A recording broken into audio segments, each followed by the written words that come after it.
right, good morning, folks. We're going to go ahead and get started. We have a number of things to do today. So, welcome everyone to the CalRecycle's Recycling and Disposal Reporting System, or RDRS. Requirements workshop.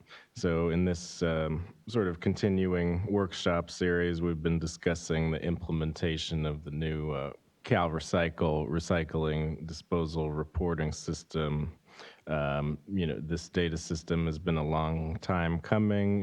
It's been the result of, several years of rulemaking, both informal and formal processes. So this is kind of the culmination of, several years of ongoing work in close consultation with, all the stakeholders.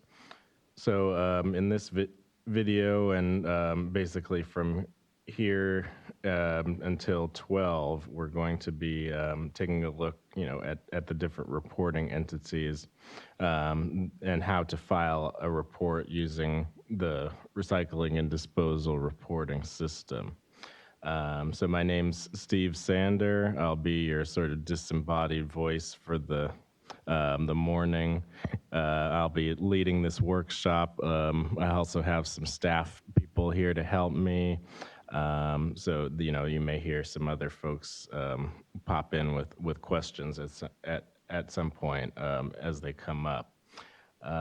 Let's see, in the event of a fire or some other catastrophic event involving, health and safety issues, will follow the relocation procedures. The evacuation area is going to be Cesar Chavez Park, which is just down the stairs from where we are, across the patio, and then catty corner to this building. Staff people will assist you in the relocation, should that become necessary. In the event of an earthquake, please remember to duck, cover, and hold, and await further instructions from staff or other personnel. And then restrooms, if you need them, are just going to be out the hall. Keep walking this away, and then around the corner will be facilities for both ladies and gentlemen. Let's see, so there's some copies of the agenda sort of in the back of the room, and you can take a look at that sort of at your leisure. We're going to be sort of taking a methodical approach, going through each reporting entity type, very systematically answering your questions as they come up. So should they come up, the email address is going to be RDRS at CalRecycle, all one word, .ca.gov. And we have a staff person monitoring that email box as we speak, or and they'll be able to relay the questions to me sort of in near real time. Of course, you can, if you're participating here in the room, you can also, raise your hand and make verbal comments. We'll have someone come around with a wireless microphone, and please remember to speak loudly and clearly into the microphone so that everyone can hear you, especially the folks who may be participating remotely with us this morning. Remote participants, the best way to get in touch with us, again, through that RDRS at calrecycle.ca.gov email address.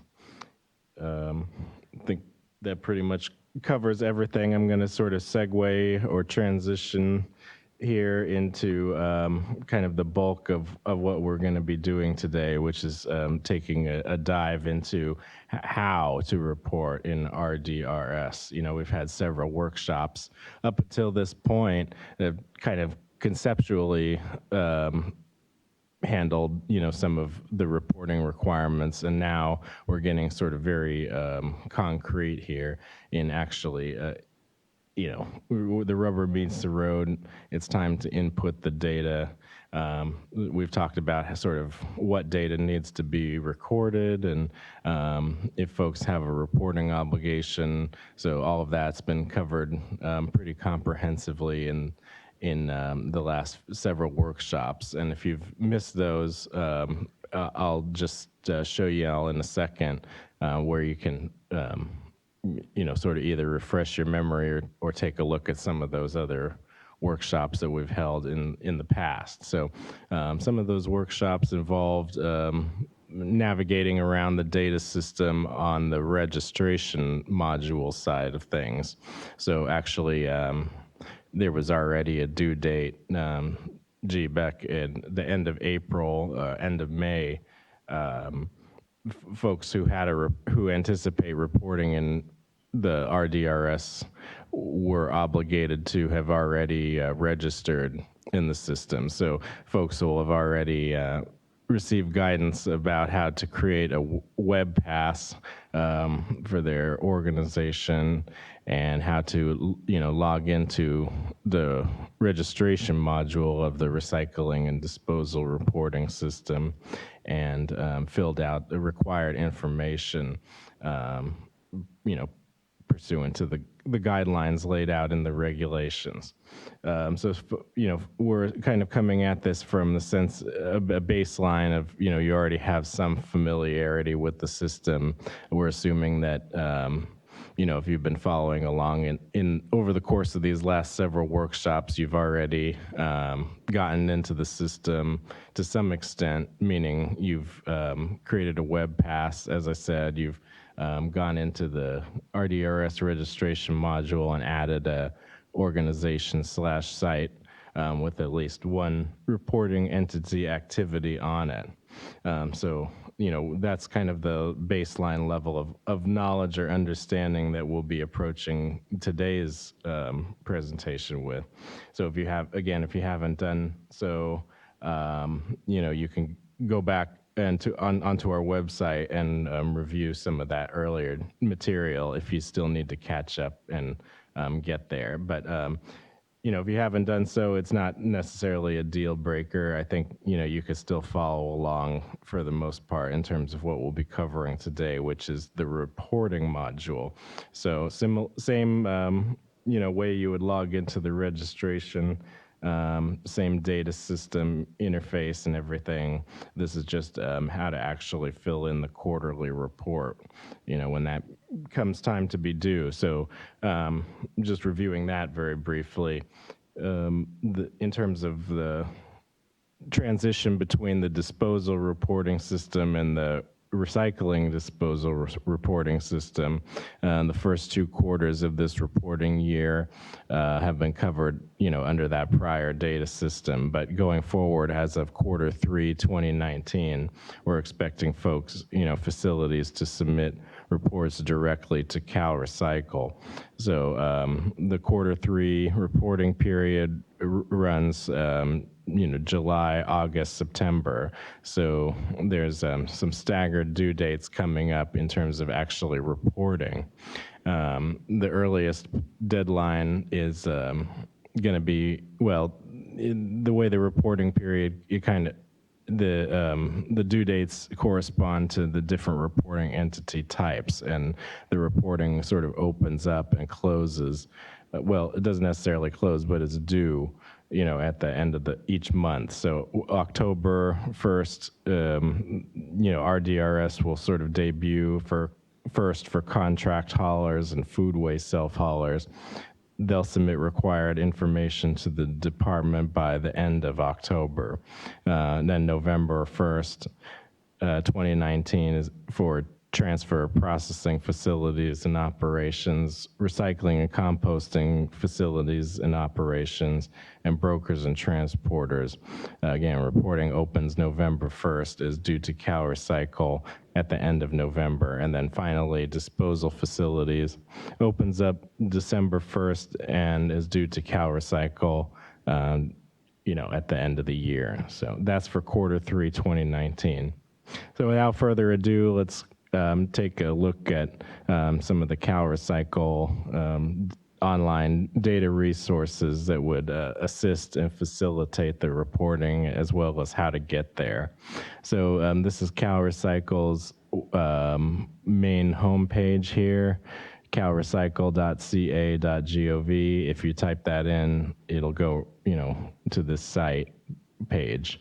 And so, you can currently access the RDRS through, several ways, but I think I'll just name two just right off the bat for folks to easily navigate to it. So this will always work. You can begin by going to the search bar here, clicking the search bar, and then typing in RDRS, and then either hitting the magnifying glass or pressing the enter key.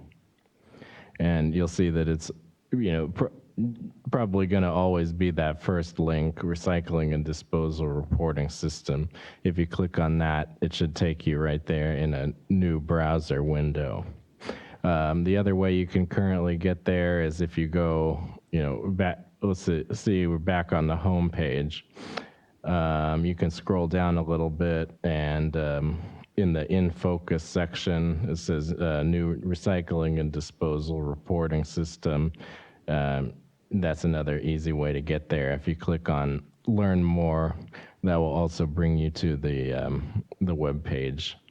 So, this is where sort of all the resources for RDRS are going to live.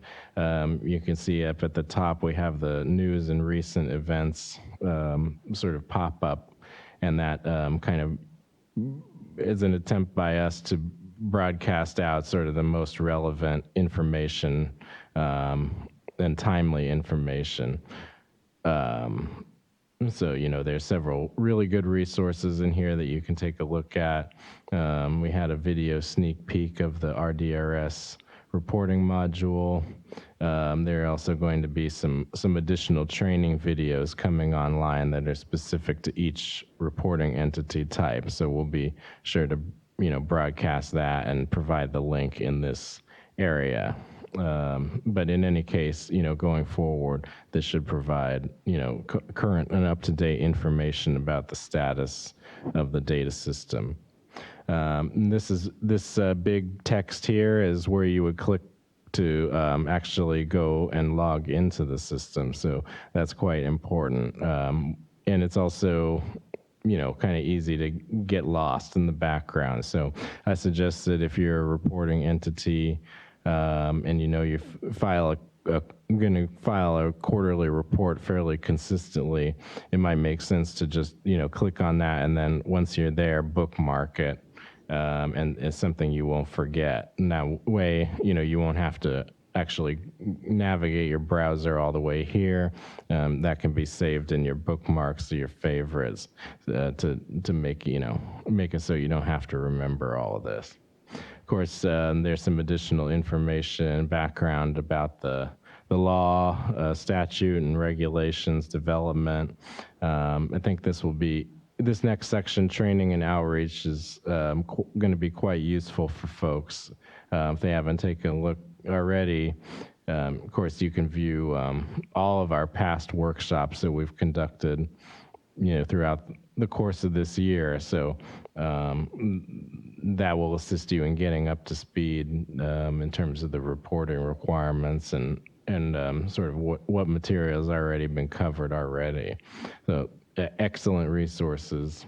Not to toot my own horn too much on that, but there is some helpful content there, as well as the PowerPoint slides, various transcripts, things like that. So I just want to also flag, while we're taking a look here, we'll be doing another sort of repeat workshop, one of these on September 19th in Diamond Bar at the South Coast Air Quality Management District Auditorium. So for more information, you can navigate to this page and click on the public notice. We've also sent this out, via our listserv. And I think there's on this page as well a link to sign up to the listserv. So scrolling down, additional resources that you can sort of view at your leisure. This reporting deadlines PDF document kind of lays out what I verbally just said. So if any of that kind of went over your head because it's 8 in the morning, this is a handy document so you can review, when exactly you would need to file a report and ensure that everything's sort of up to speed in terms of getting these data in, on time and to the right person or entity or agency. So hopefully this will help facilitate that understanding.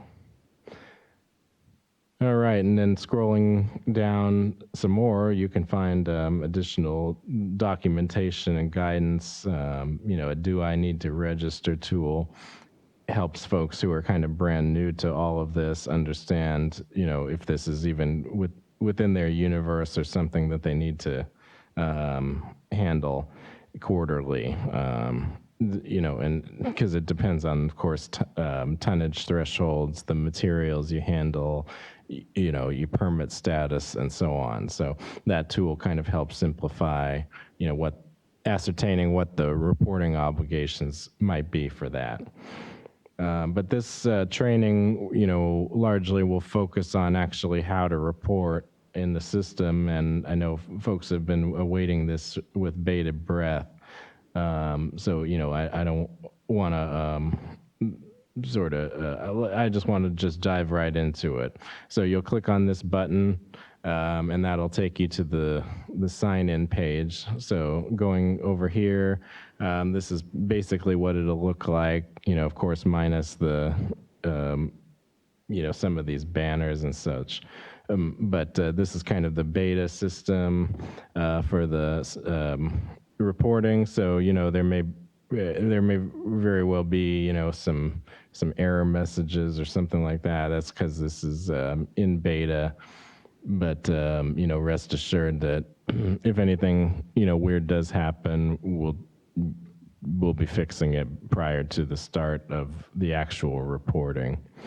So I don't think that'll happen. I just wanted to sort of, lay that out in advance in case it happens so folks won't be super shocked or taken aback. And this is, again, a beta system. It's in development still, so there are still a couple of things that may very well need to be ironed out. But, I would say for the most part, it's very nearly ready to go, if not, ready to go. And this is pretty much what it's going to look like, the final version anyway. So that's why we wanted to give folks sort of a clue about, what all is going to look like, what all is required, just so there are no big surprises when it actually comes time to open and file a quarterly report. So we'll be taking a look step by step through that process for each reporting entity type.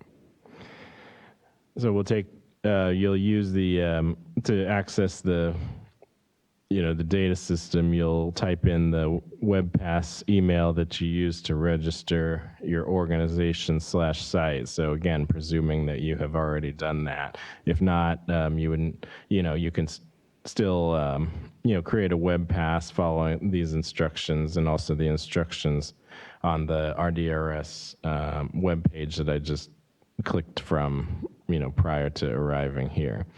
So, that'll get you set up with the WebPass. And then once you've done that, you can, log into the system with that same email address and password as the WebPass.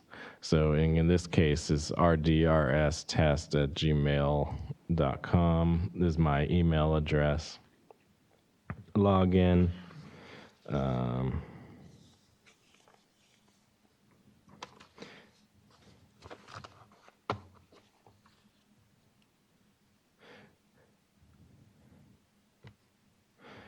So, yeah, after a while, and some of these resources are a little bit slow because, again, it's in sort of a build or staging mode. So I think in the full deployment, it'll be a lot faster than this. A lot of this, is because it's still in production. So that's the reason for a lot of some of the slowdowns that you might see here. During this training. So if that's the case, of course, I apologize. And, like I said, the final version should be faster. So yeah, taking a look here, it's the credentials were typed in, and the password protection phrase matches what I used when I register my web pass. So this is kind of the main switch organization / site screen, the sort of the main homepage for the recycling and disposal reporting system.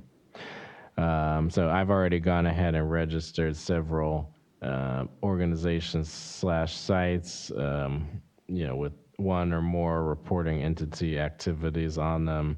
It looks like for the most part, it's just one reporting entity activity per site. A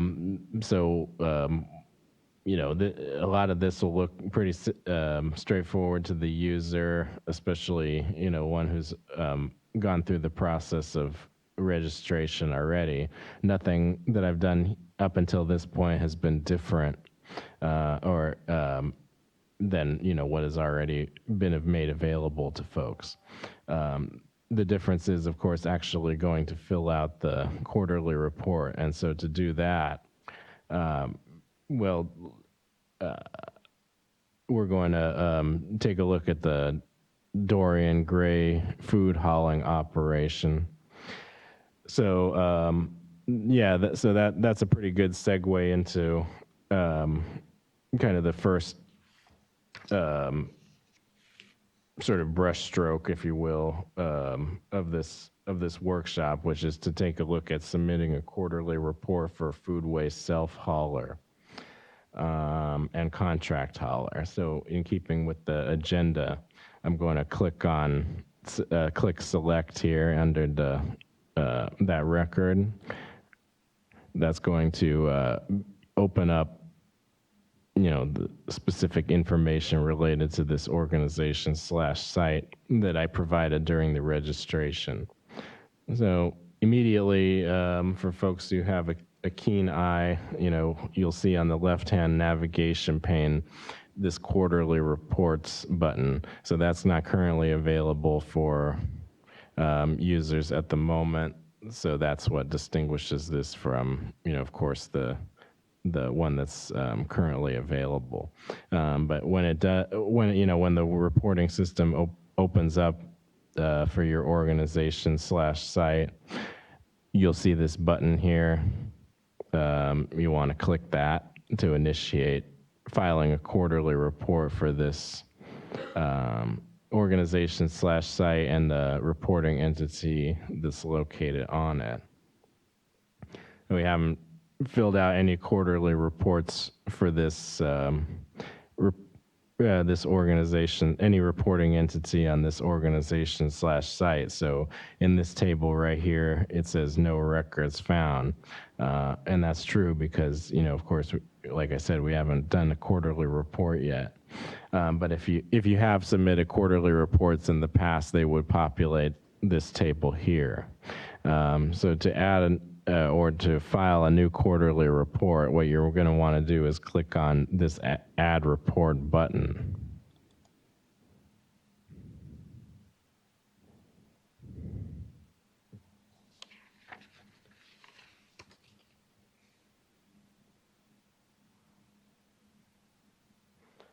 Okay, so now you'll indicate which reporting entity on the site for which you're filing the report. This option is necessary because some sites have more than one reporting entity needing to report quarterly. Under reporting period, select the applicable reporting period. Of course, our RDRS kicks off with Q3 2019, but for these purposes, it's largely irrelevant because we're just kind of showing you how this all works. So, I guess, no harm in selecting Q3 2019 for these purposes either. And then, let's see, under, if this activity is exempt from reporting this quarter, select an applicable exemption reason. So if you have one, there's some various language, there's some various exemption language in there, and that will take you to another page where you can, basically certify and then basically submit that in lieu of filing a quarterly report, or essentially filing a report that says I don't have to report. All right. So double check that all this information is correct, and then when you're finished with that, you can either click. You can either press enter or click the save button. That will load a new quarterly report for the quarter you've specified in the previous screen for the reporting entity you selected. And you can verify this by looking at the organization/site information box, in which the reporting entity activity name, reporting period, and quarterly report status fields are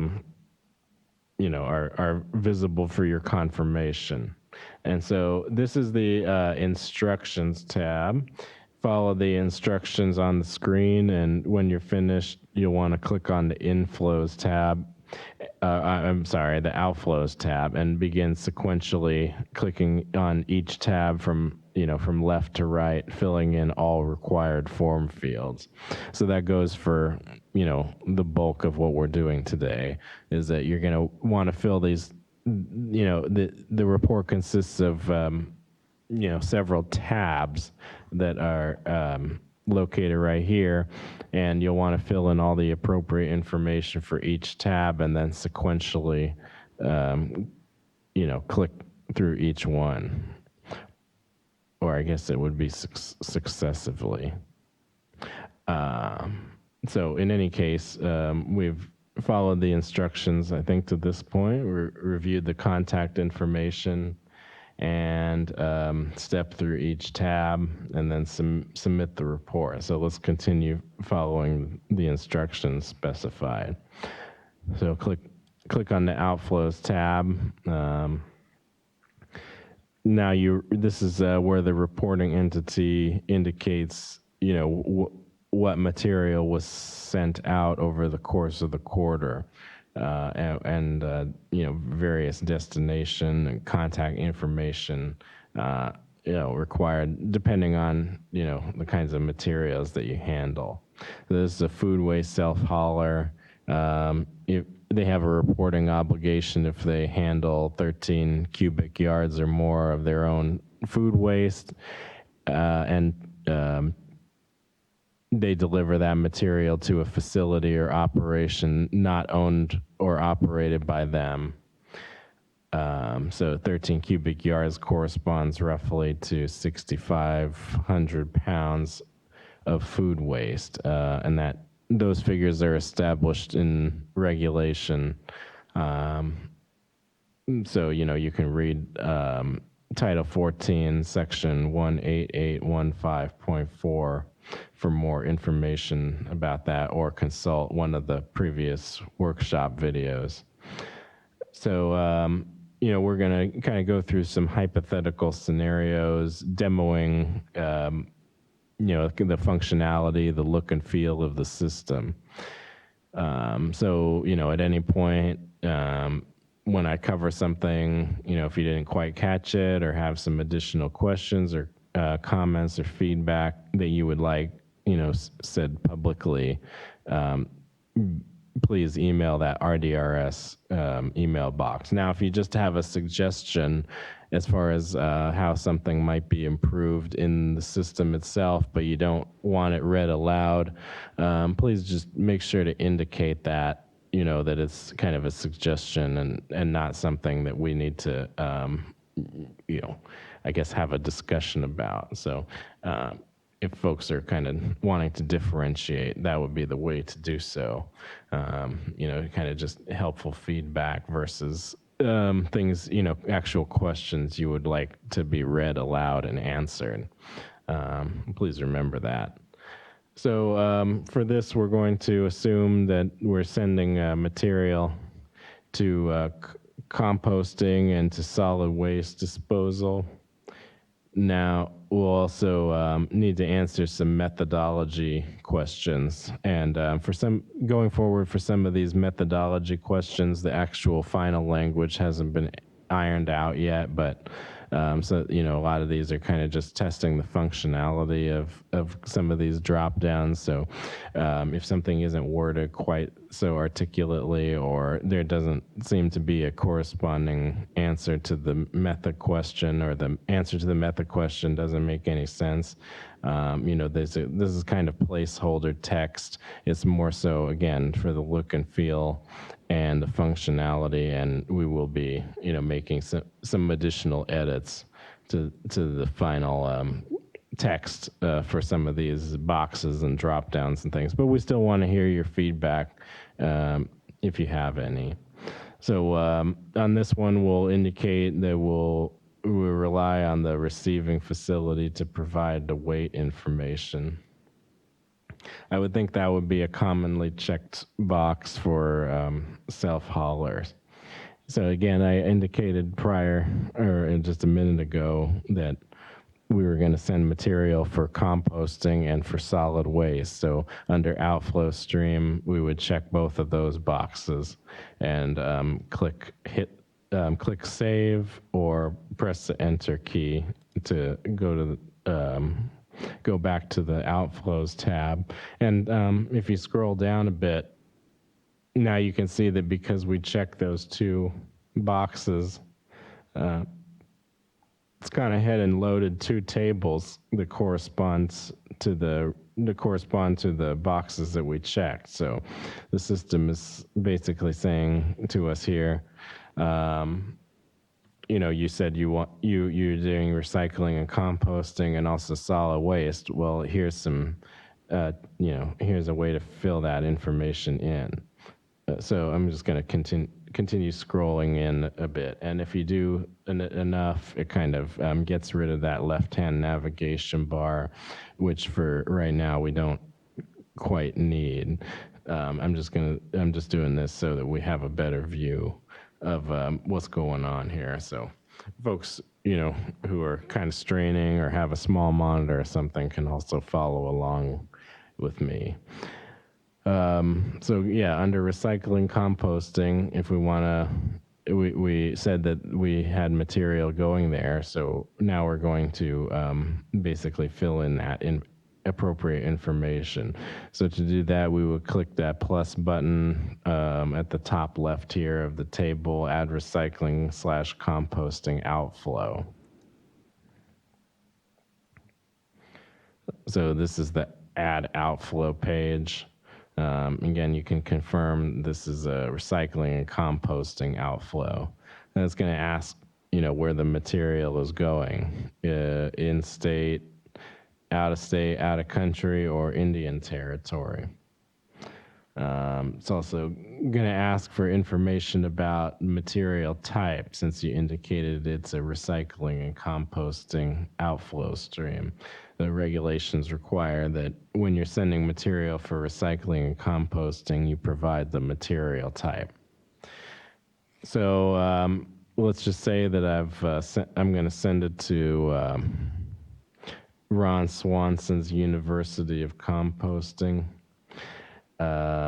You can double check the contact information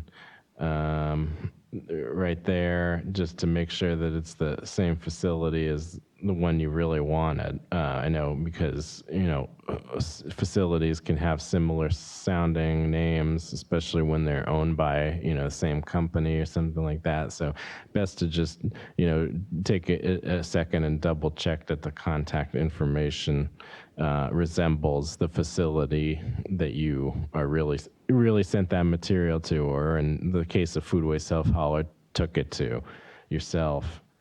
And again, material type, since we're food waste self-hauler, it's a good guess that you would be taking food waste.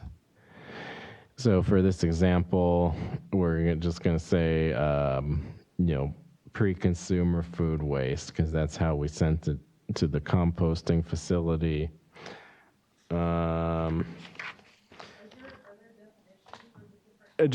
Just a moment, ma'am, please. I'm not quite finished here.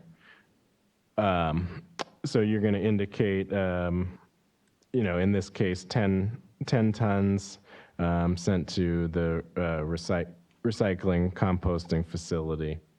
And then either press enter or click save to move on to the next screen. I'm actually going to have you hold your question for a moment, please. Go ahead and confirm on the outflow details screen, the appropriate information. Again, double checking the contact information, the material type, and the tonnage. So, all of that looks pretty good. So we can click the back button. That will take you back to the main outflows page, at which point, we're going to add another outflow, this time of solid waste. So again, it's going to pop up kind of a same looking page as the last one, the add outflow page. Although now it's going to say a material is sent for solid waste for disposal. That's what we wanted. So in this case, it was, let's just say it's this Moscone landfill. So again, double check the contact information.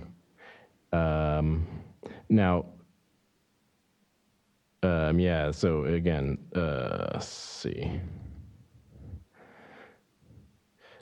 Yeah, in this case, it's just, you can either say is solid waste if that's what it was, or let's say, unfortunately, this food waste was like too contaminated or something, so it had to go to the landfill. So post-consumer food waste, let's say like 1.5 tons of that. Again, I'm kind of grasping. This is a hypothetical scenario. We don't want to encourage this kind of behavior and so on. But let's just say, for this example, for all intents and purposes, that's what happens. So we enter 1.5 tons of food waste sent to, Moscone landfill from this food waste self-hauler. And you can again view that material, transfer took place and confirm basically that. And now on this page, you can see, with the 10 tons of pre-consumer food waste we sent to Ron Swanson, and then the 1.5 tons of food waste sent to Moscone. And that really about does it for the food waste self-hauler. I think I'll go ahead and take the gentlelady's question at this point in time. Is there a list for, like I saw all the different types that you're pulling down there, farther down where you're picking the pre and the post and all the different types. Is there a list of all those types with definitions for each? So there are definitions of sort of the material categories, in loosely speaking, from that are defined in regulations. So Section 18815.2 of the regulations text articulates kind of the definition of the top level material categories, such as glass, paper, textiles, carpet, and so on. In terms of like the actual specifics, like post-consumer food waste and stuff, to the extent that those have, that those are terms of art and have regulatory definitions associated with them, I would assume that that would apply. Generally speaking, in terms of recycling and composting outflow, the reporting entity is required to provide the information about material type at the level of segregation at the time of the sale or transfer of the material. So essentially, however it was marketed is how it would be. Okay, Okay, but we market it as food waste, not pre-consumer, post-consumer. You have a bunch of stuff in that drop-down list. How do we get a list of all of that classifications that are in that drop-down list and what you think that means? Because we call it food waste. Okay, so you would indicate food waste in your report then, not anything more specific or less specific than that. If that's how it was. When you typed up food waste, I don't think I saw just a food waste. It was pre-consumer food waste and post-consumer food waste. That's my question. How are we supposed to know what to classify? All right. So maybe we can follow this up offline. There was an opportunity to indicate, just regular food waste. So it's unfortunate that, that was missed, but, we'll have another opportunity, I think, to. No, I'm just asking, is there a way to get a list of all of those classifications you have in your system? Is there like a handout you can send people that has all the list for all of us who are getting ready for this system, so we can train our reporting people on, hey, this is going to go here, this is going to go here? So to answer your question, ma'am, yes, we will most likely be providing the material list prior to the system going live. And to the extent that there's not a material on there, there's an opportunity to say other and then add, a custom term or something. So I think it'll be flexible enough to allow for a wide variety of inputs. Okay, so we're finished with the outflows tab. We can proceed sequentially to the documents tab, and this is where you would indicate, you would upload any documents, that you might have.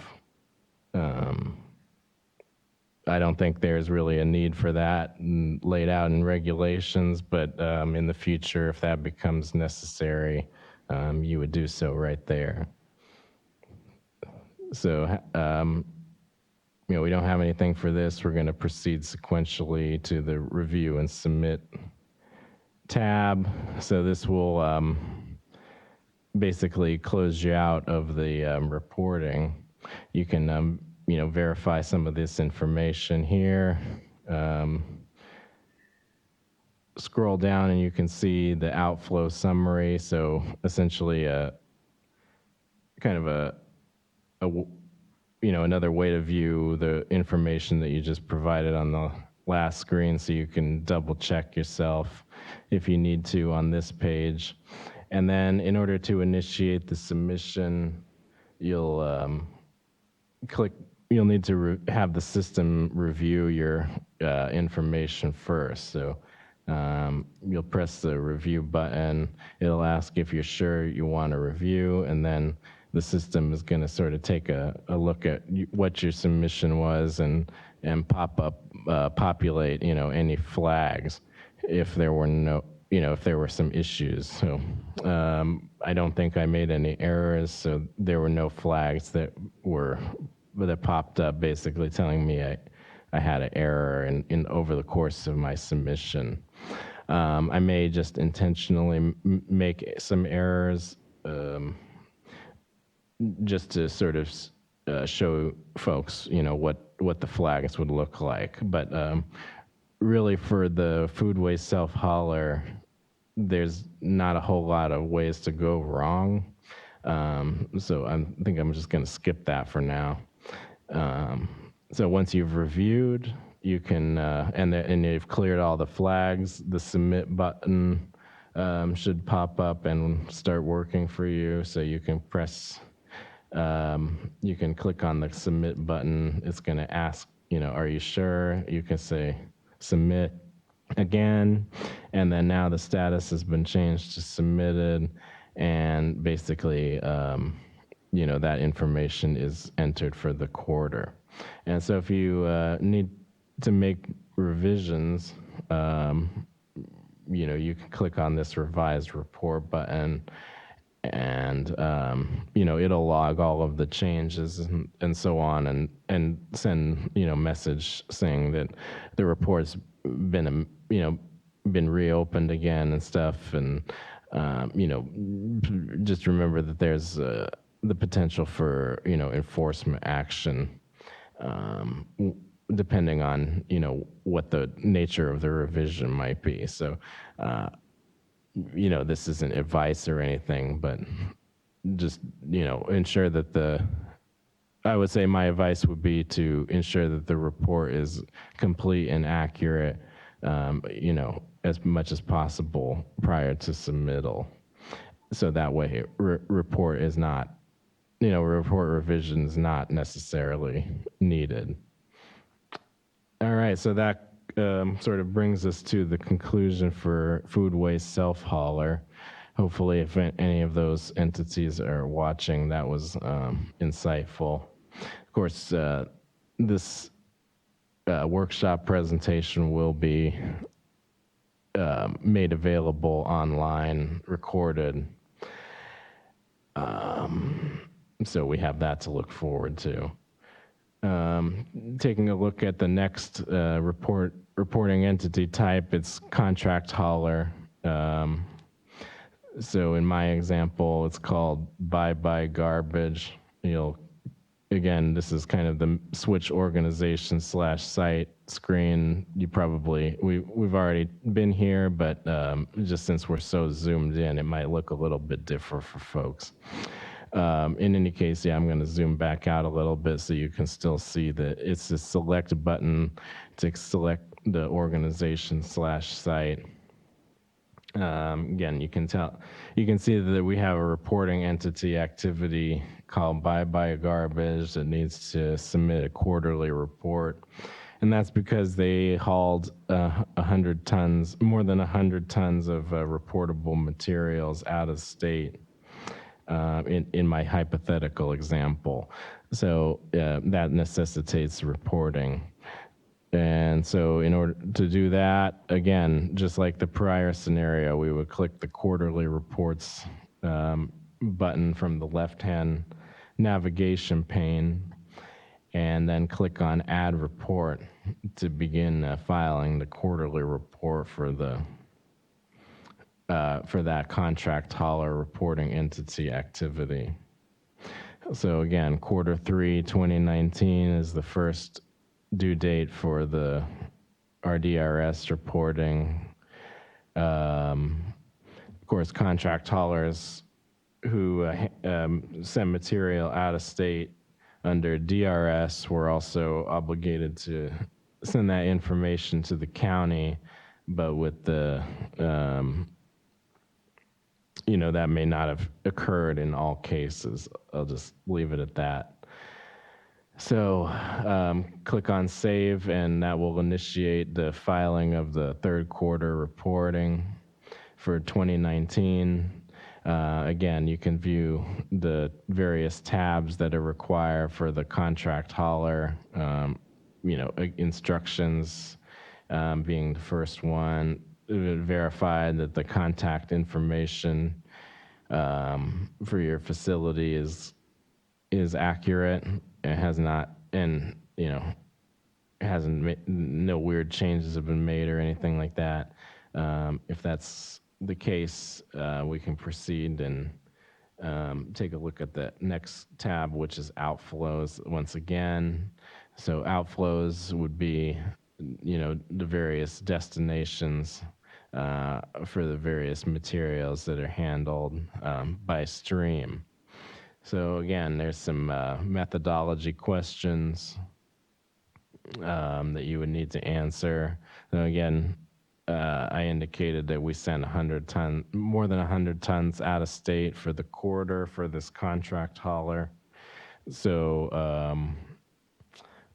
again, we can answer some of these methodology questions. Method to determine jurisdiction of origin, methods to determine tons, and then the various outflow streams. So, to keep it simple, I just want to, again, say recycling, composting, and then solid waste for disposal. Of course, there's other streams that you can send material as. So once all that's entered in correctly, you can you can press enter or click the save button to go back to the outflows tab. And just like in the previous scenario with food waste self-hauler, since I indicated that we have these two outflow streams, two tables have been added to the page, one for recycling/composting and the other for solid waste. So to begin, we're going to add recycling and composting outflow. And of course, you can't report on, haulers aren't obligated to report on in-state recycling flows. That's not what the regulations require. So for out-of-state, that's when the reporting is required. So, let's just say, for instance, we sent some recyclable material was hauled out of state to Arizona. And because of the regulations, doesn't require the reporting entity to provide the contact information for out-of-state receiving or out-of-state recycling facilities, more or less. So that information isn't required. Simply, the state is required. So let's say it's glass or mixed plastics, or we could really say anything, but for these purposes, like mixed plastics or something like that. So we can just start typing in mixed plastic.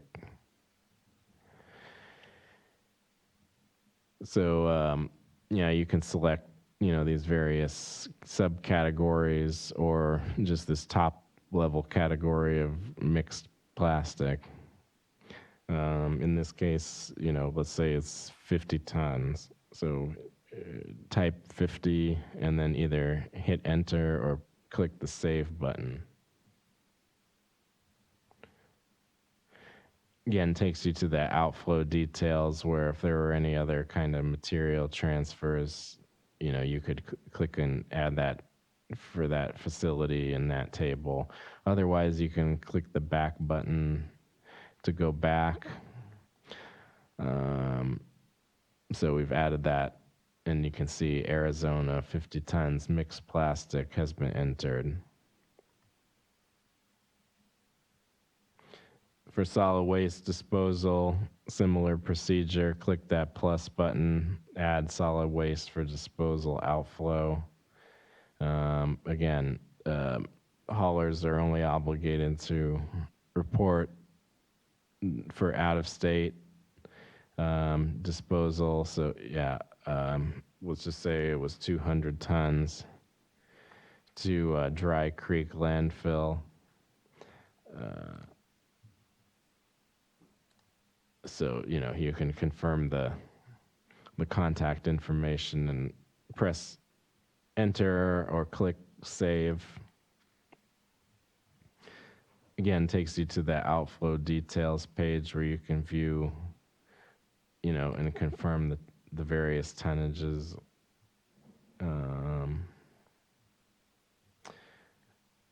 I believe we've entered all the required information into this, but you can also view a summary table that provides another check for you. So as I stated before, you want to proceed sequentially. So we'll go to disposal origins next.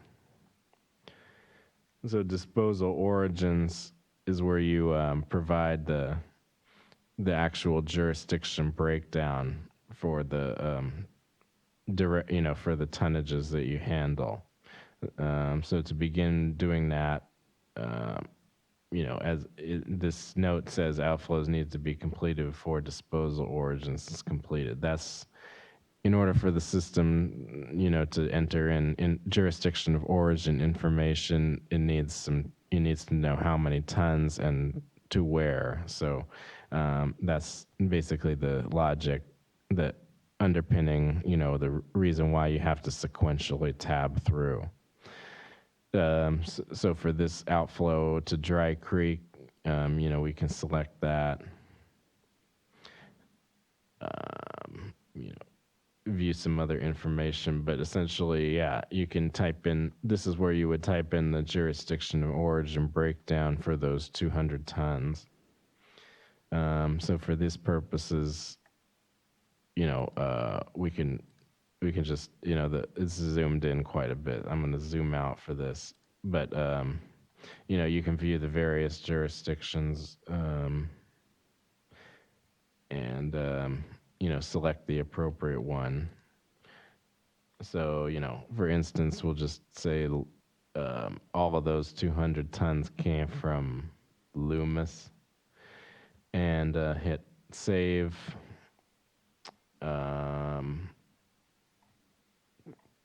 So again, 100% of the waste, or 200 tons, came from Loomis. Okay, so we're done with this tab. We can go to the next one, which is green material origins. Now, for this example, we actually didn't handle green material, but if we did, you would need to provide the jurisdiction of origin in the same way that we just did for the one on the prior tab. So you would enter that information in as appropriate. Okay, the next tab is source sector. And this is where you would provide the source sector for the direct hauled material that you handle over the course of the quarter. Of course, that's required by the regulations. So first you would answer the methodology question as appropriate. This again may not be the final language that we go with, but certainly somewhat close. And then, percent residential, commercial, and self-hauled. So those all have, definitions in the regulations text that you can reference. I'm not going to do so at this point in time.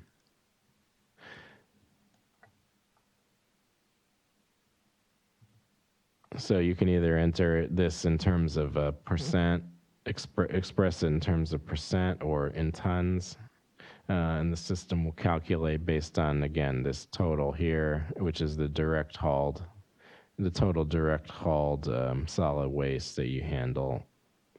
So we've entered in the appropriate tonnages associated with the materials that we handle, not materials, solid waste material specifically. Because the recyclable material does not require source sector. Again, this is disposal from direct haul. So that would be the hauler. All right. Again, the documents tab is if there, is a need to provide any additional documents. Again, that's not required currently by the regulations, but, we wanted to have some additional flexibility for the reporting entities if there's any additional information that they would, need to let us know about, or, just want to be helpful, or, for whatever reason, there is that ability in there. Once you're finished with that, you can go to the next one, which is, again, the review and submit.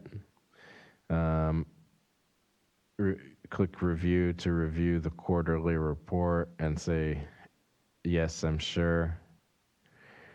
Now you can scroll down.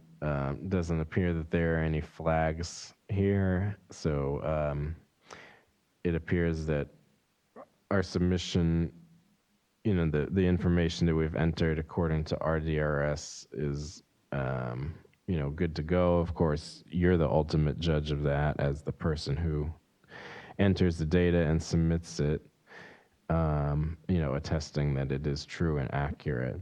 So in order to do that, you would basically press the submit button and then again, say you're sure. Now the submittal status has been changed to submitted, and it's easy as that. In terms of contract hauler handling material out of state, or to direct land application, or food waste self hauler. That's really the extent of what's required. So really not a whole lot there. Once you sort of get the hang of this, I think you could knock it out, in just a matter of minutes. I mean, going through this, of course, we didn't enter, all the information. It is a very simplified example, the one I gave, but I wouldn't anticipate taking much longer than I took, and that was sort of being and that was narrating it while I was doing it. So, hopefully it should be pretty straightforward, and we have designed the system in such a way that will make this fairly easy for folks to navigate. So at this point, we're a little bit behind schedule, maybe about 5 minutes or so, but I still want to, see check in with folks and see how we're doing. If there's a need, if there are some questions online, maybe we could take. Still evaluating whether these are questions or just comments. Okay. Fantastic. And then anything in the room? Okay, seeing nothing, I'm going to press onward. Now, typically, you wouldn't have quite so many, well, maybe you would, but I think for the average person, they're not going to have, all these organizations /sites, in their main homepage. They're just going to have probably the one that they report for, which is probably just one. But in any case, the next set of reporting entities will be looking at transfer processing facilities and operations and disposal facilities. So we wanted to devote, quite a bit of time to this because transfer processors are responsible for reporting the most information, I would say, of all the reporting entities except potentially disposal facilities. But those two, I would say, are almost tied for kind of the level of involvement in terms of the reporting and the potential complexities and things like that. So that's why I really wanted to just very exhaustively take kind of a deeper dive into what the transfer station reporting looks like. So I've already actually covered this in the RDRS sneak peek video. This may be sort of a repeat. I will modify some things for this example, but just saying, it's kind of already out there, and you can review that as well on the website. So yeah, please feel free to check that out at your leisure. For this one here, we're going to be reporting for Betty Davis Island Transfer Station. So you want to click the select button next to that organization /site and follow the same procedure we've outlined previously. Click the quarterly reports button on the left-hand navigation pane. Click add report, select the reporting entity, activity type that you are wishing to file the quarterly report for, the reporting period, and whether or not the facility is exempt. Click Save to continue opening and filing the report. Just like all the other previous examples, the first tab it'll take you to is always going to be this instructions one. And you can review the appropriate contact information there, and the quarterly report status and all that. If all that's good to go, you can move on to the tab for inflows. So that's another distinction I kind of want to emphasize here, is that transfer processing facilities and operations, not only do they report on what they send out of the facility, the outflows, they also report on what comes in the facility, inflows. So, I've explained this in sort of some previous workshops and things like that, but basically the logic behind this is that in terms of inflows, it's bifurcated between tonnages accepted from other transfer processing facilities and operations, and tonnages and the total tons of material accepted from direct haul, meaning anyone who's not another transfer processor, like a in-state contract hauler, or a food waste self-hauler, or a recycling facility or composting facility bringing residuals. Basically, any other facility that's not a transfer processor facility would be binned in this direct haul category. So the way to do this is as follows. There's 1, 2, 3 total tables that you may or may not need to fill out depending on what happened at the site for that quarter. The first 2 tables are for material that is accepted from other transfer processors. So if any other transfer processor upstream of you submitted a report prior to you opening up yours, the material that they report as sending you would populate on this table. And then you would be responsible for either accepting, modifying, or rejecting that flow. In this case, no one's reported sending material to my Betty Davis Island transfer station. And so as a result, nothing correspondingly appears in the table either. However, we will, in this example, try to illustrate what that looks like by sending material to another transfer processor that will open up and take a look at their report, see what that looks like.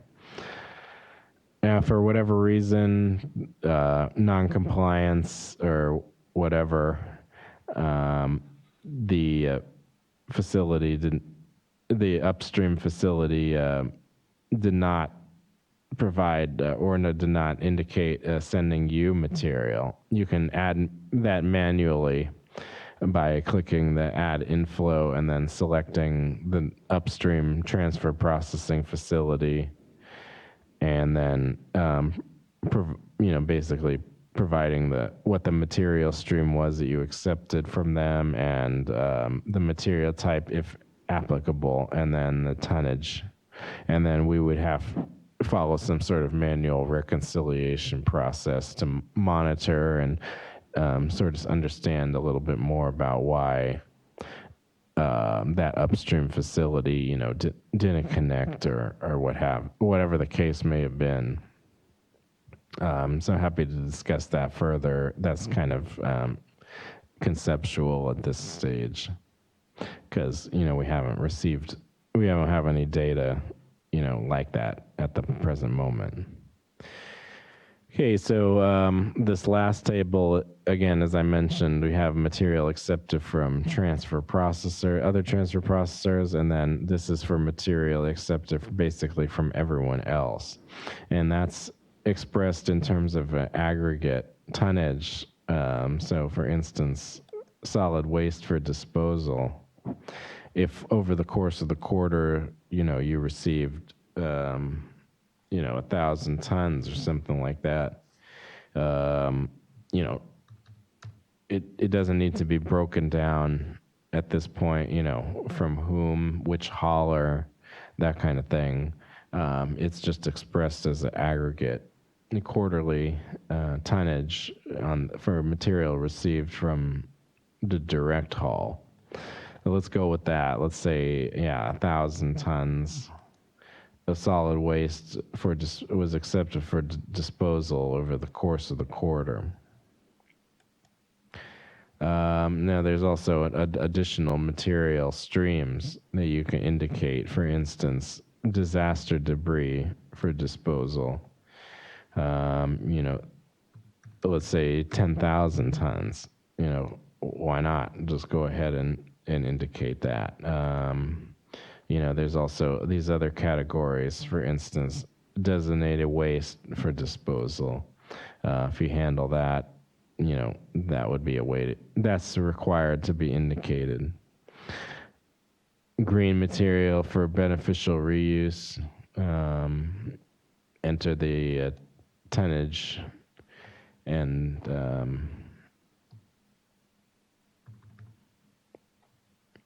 you can hit save again. Now you can also add in non-green material for beneficial reuse.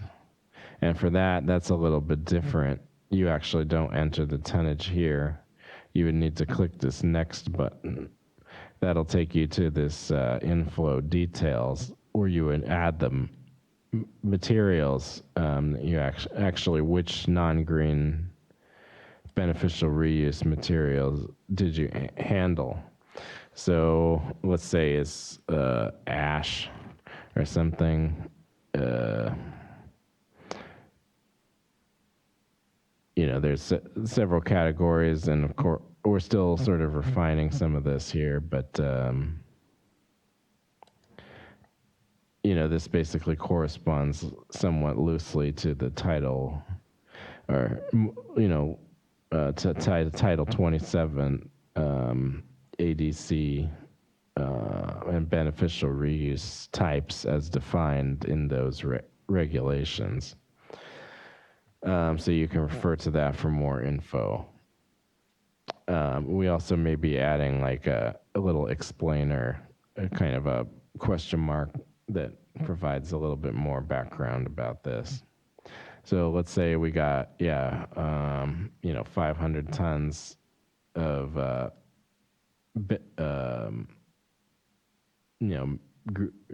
beneficial non-green material, beneficial reuse, ash, and 500 tons. So if there were other material types, you could add those additionally.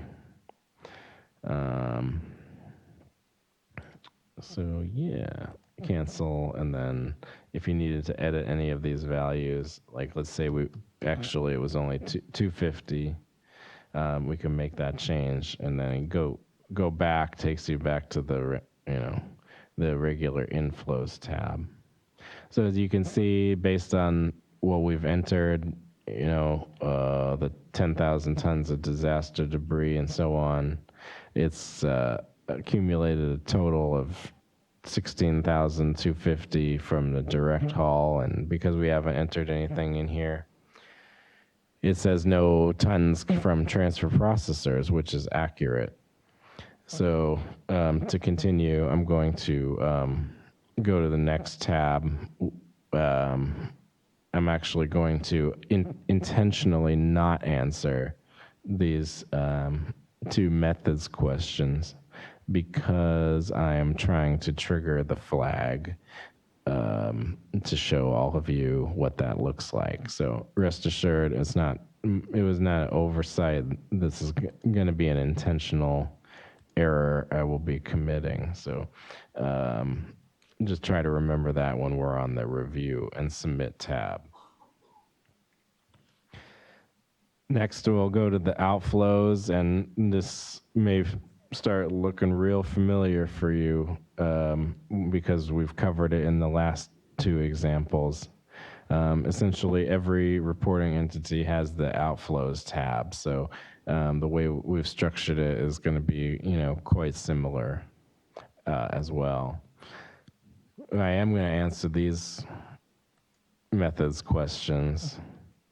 And I'm going to show, there's going to be several outflow streams this time. Because we accepted so many other these different waste materials,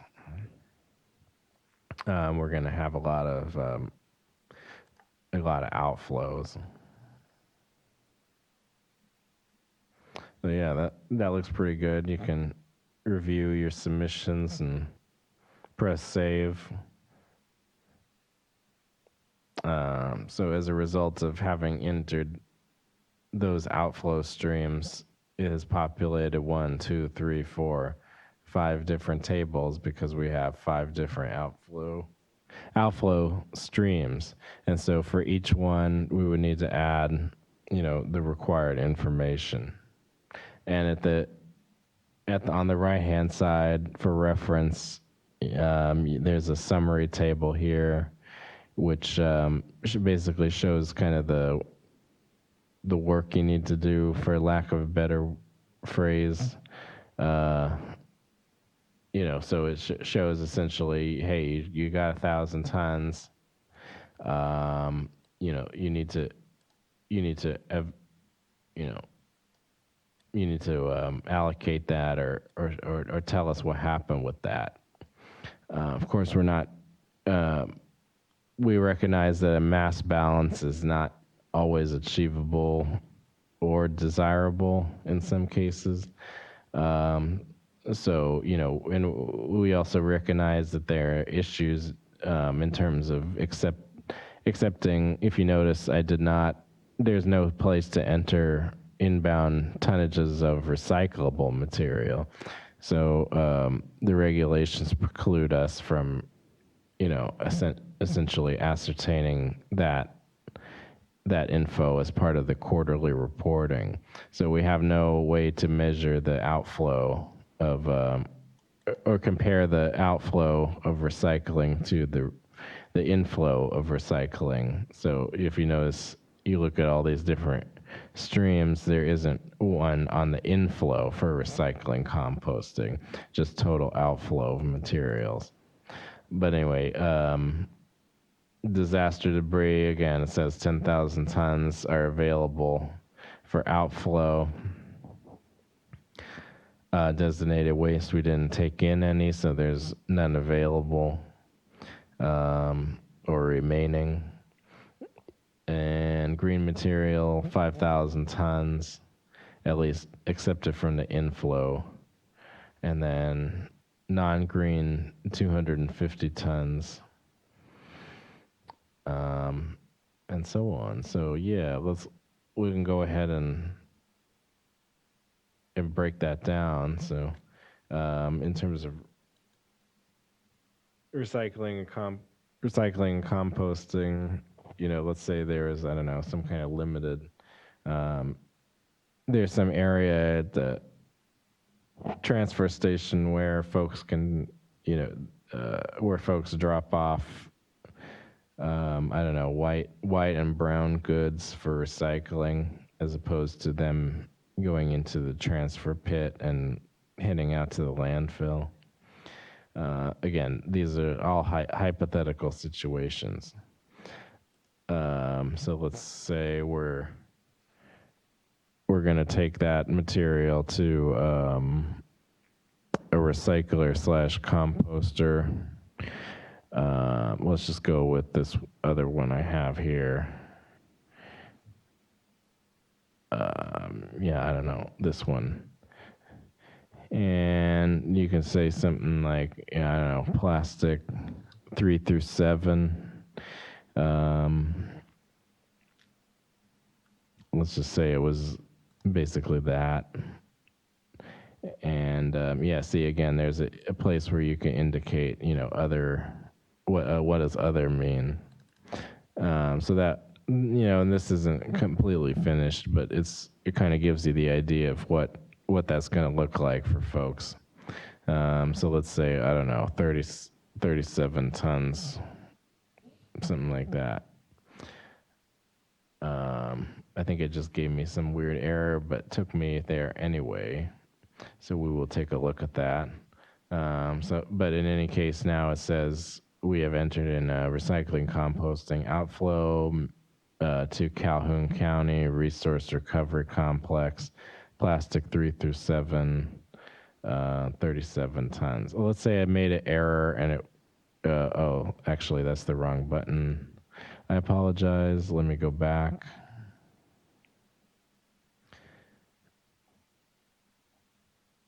If it'll let me. It's thinking. Needs 1 second.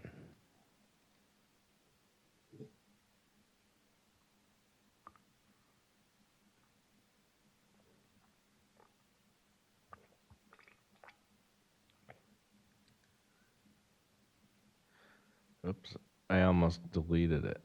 But in any case, yeah, if I wanted to change the material type, you can select that, hit edit. I'm sorry, press edit. And then let's say I wanted to make it like that white and brown goods.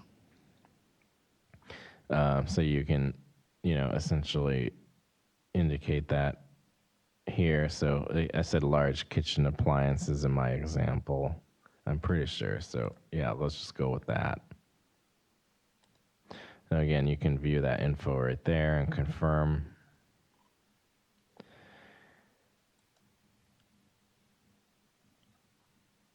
Okay, so we've added that recycling, composting, outflow.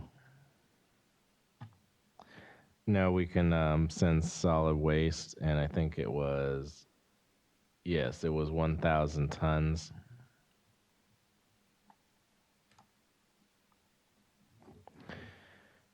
So for this example, I actually, the destination, I did want to kind of be a little bit more specific about that because I'm going to show another example based on the destination. So I have this other Kanagawa landfill. I'm going to send that. I'm going to send that 350 tons out of the, I think it was 1,000.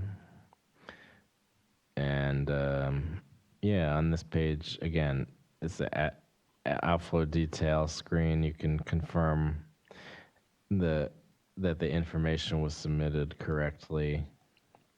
Once that's finished, you can go back to the main outflows page, scroll down. I'm going to zoom out a little bit just to ensure that in terms of the solid waste, it said we had 1,000. Now we've allocated, or we've sent off 350 tons of that, so we have 650 sort of remaining to account for. So for that, we would again press this button here, add solid waste for disposal outflow.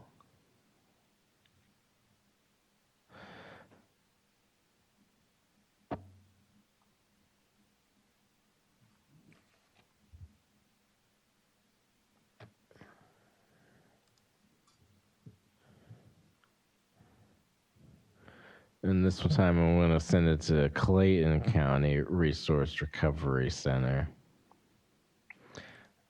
650.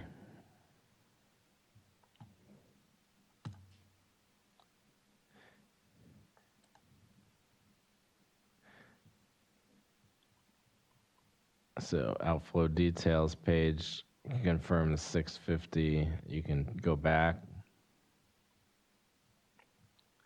So now we have these two outflows to these two facilities, one to another transfer processor, and the second to the landfill.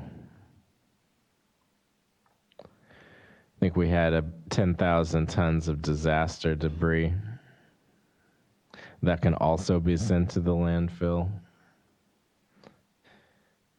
So, as you might be able to guess, as soon as this finishes loading, we can once again indicate Kanagawa landfill and then 10,000 tons, and then click save or press enter. Once again, takes you to the outflow details page where you can optionally confirm the 10,000 tons and the material type.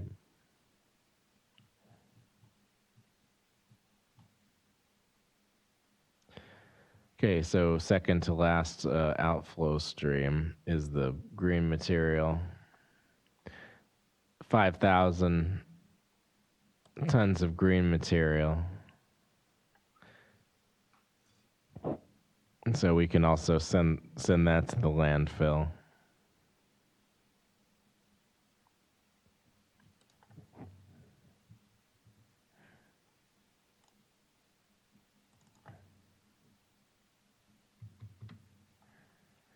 So type in the tonnage and press enter or click save to continue.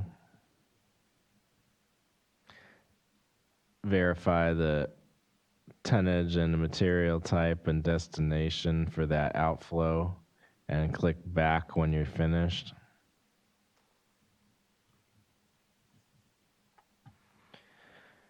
So our last outflow stream is the non-green material potential beneficial reuse, that ashen material. So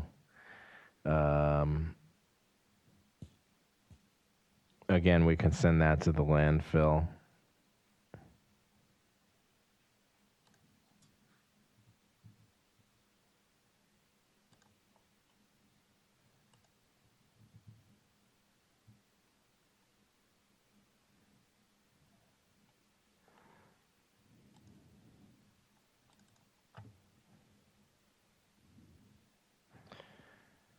Let's see, anyone remember the tonnage? I think it was like 250 or something. Well, we'll see in a moment. So press enter or click save to continue. And I don't believe it shows it to you on this screen, but we can go back and look at that summary table to make sure everything. That was the figure, 250 tons. Good. So it does look like, sort of everything that needed to be accounted for has been sort of taken care of for the most part. And of course, we're not expecting 100% mass balance for these figures anyway. Necessarily, there will be some sort of tolerance. But that's kind of for another day. Yeah, I think we're finished here, so we can continue to the disposal allocations tab. So click on that, disposal allocation. Actually, why don't we take a moment and check in with the folks online to see if there were any questions up until this point, maybe about this section or the tab or... I think we'll wait until after you get to the source sectors tab to review it. Excellent, thank you. Anything from in the room? Yes. On the inflows tab that you were at before. So say you have like a county where you have a large transfer station and you have a whole bunch of little transfer stations, and those transfer stations are being brought to the large transfer station. Would that, if you scroll down for a sec, would that be material requested from transfer processors? And if, say, the big transfer station is doing their report, before the little transfer stations, if they fill in the material, when the little transfer stations go into their report, will it show up that, hey, the transfer station already reported, they received 100 tons from you for this quarter and you just accept it? So I'm not quite sure that it would sort of go the other way, if that's what you're getting at.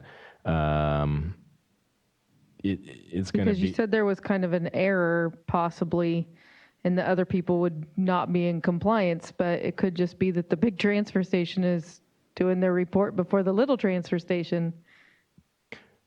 And that's perfectly fine. We do advise in terms of best practices that the upstream transfer processor, it would be I think in everyone's best interest to have them submit prior to the big one sort of opening up. That way the materials, the jurisdiction of origin can be passed through in a the most granular fashion, and the data can proceed sort of most smoothly along the line of reporting. So, we would advise, I think, in that circumstance, if at all possible, for the smaller transfer stations to get in their reports first. Well, they're not always connected.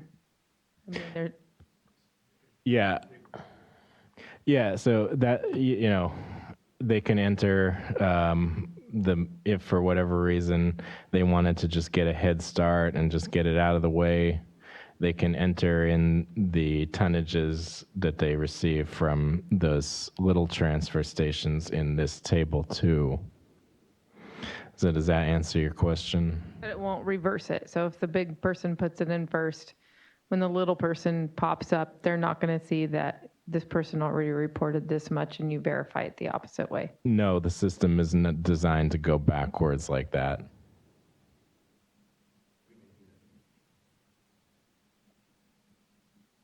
Hi, Veronica, CRC Northern District. In regards to when you submit your report, and you talked about being able to accept tons or edit tons, do you foresee then reporting entities to submit a report and then maybe in a couple weeks go back and review those inflow amounts? Maybe walk us through how you see that process playing out if you're not getting those inflows at the time of submittal. If you're not getting those inflows at the time of submittal, you would need to be putting that information in the table 2, as I specified, and you would indicate, the tons received from each upstream transfer processor and by material stream, to the best of your ability. Now, if the upstream transfer processor, at a later date reports a different value for that or something, there is going to be a reconciliation process for that. But in terms of filling in some of those other details, and there will be a reconciliation process. But I don't know if I'm able to say too much more about that. Okay, thank you. Mm-hmm. Any other questions? A hypothetical scenario. So for the inbounds and the outbounds to match, you were saying you kind of want them to, but you kind of know that they won't, which is very true. But let's just say, a load comes in and it comes in as trash. So you're recording it on the incoming as trash. And then it hits the floor and you realize, oh, there's appliances in there and there's other stuff, through the load checking program, they take that material out and move it to the recycling side. That's not recorded in this because it came in as trash. So that's obviously going to create an error right there. Are you wanting it to be tracked somehow and changing that? Or Because that's going to create that error. I think we're going to have our technical senior, Pete Stackless, provide a response to that. Yeah, I'm Peter Stackless. I'm kind of the project lead in designing it and working with our IT group. So I know a little bit about this. That's why I'm talking. We don't expect the inflows to match the outflow because we realize as a transfer station or a material recovery facility that you could sort stuff out.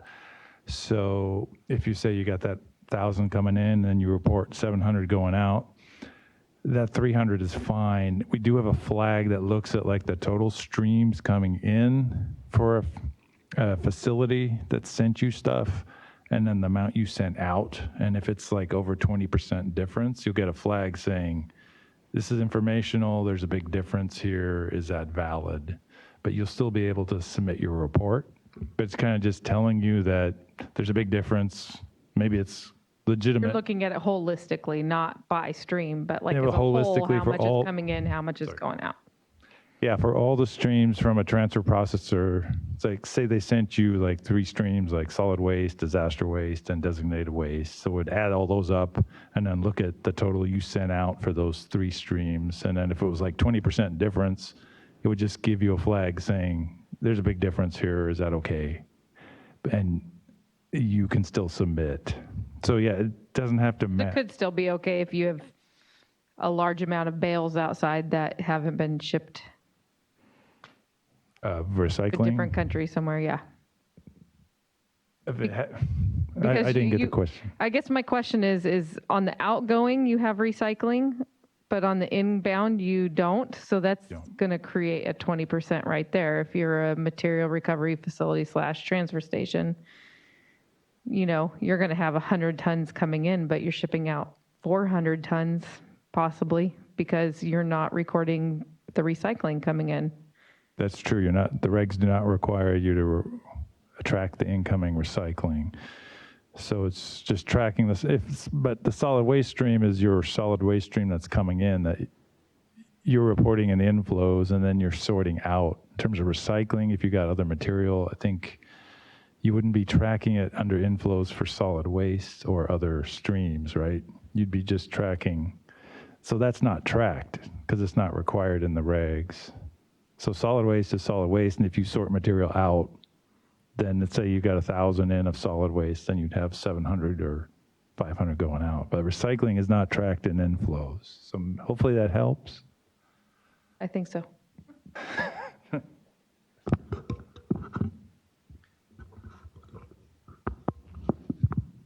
All right, fantastic. Thank you very much for your questions.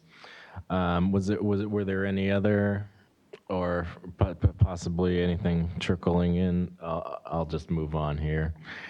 All right, so we had a little discussion about some of the inflows here. What we're going to do is proceed to the next tab, which is the disposal allocations tab.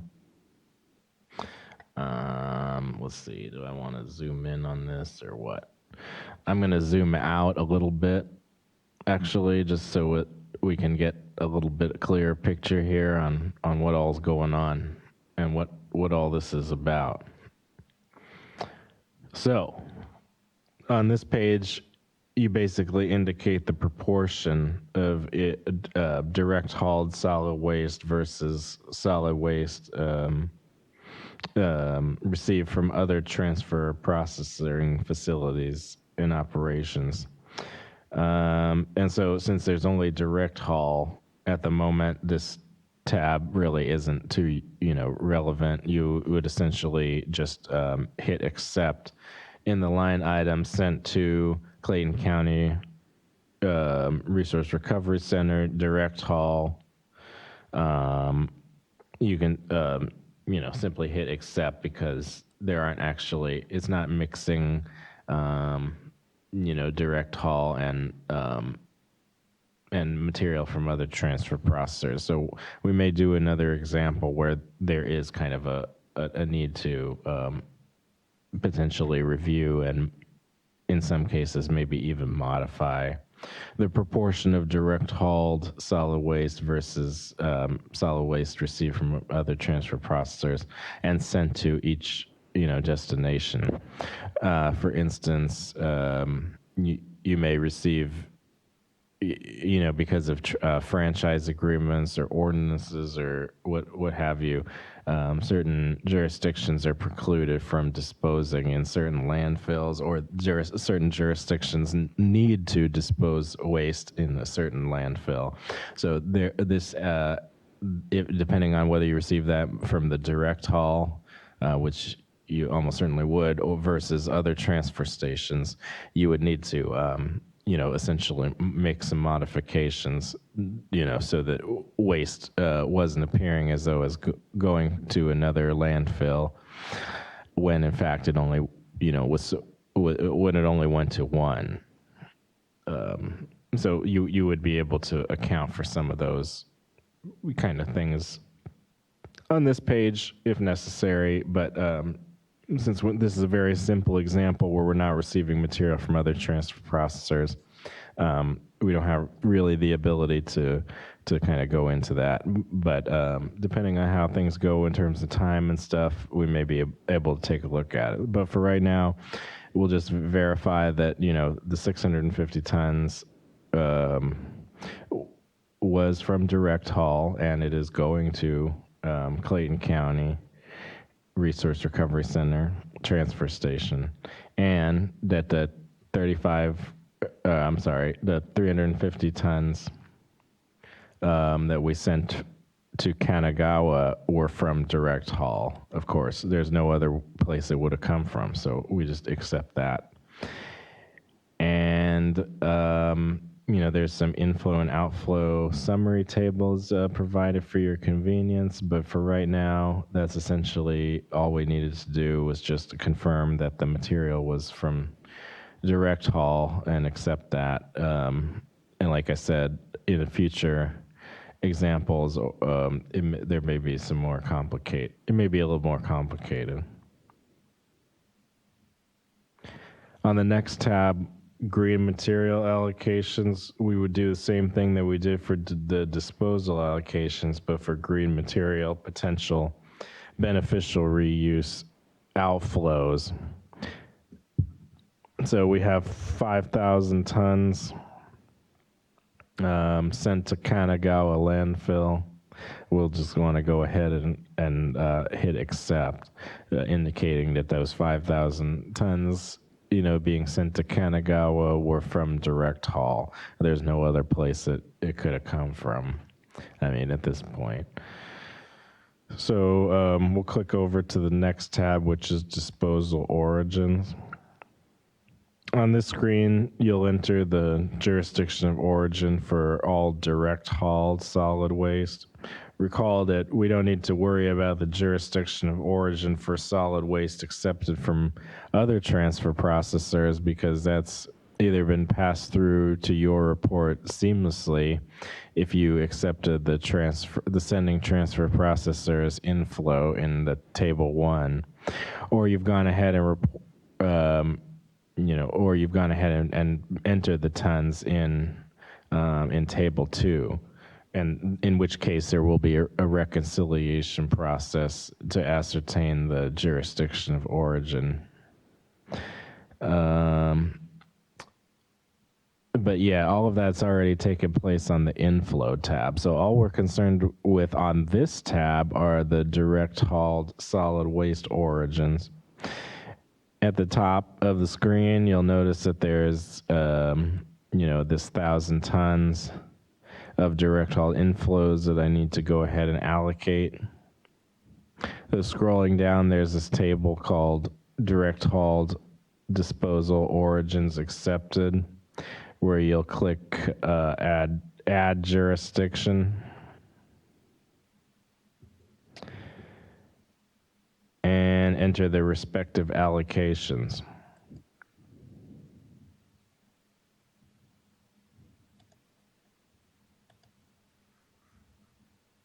So we'll go ahead and assign 100% to Alameda Unincorporated.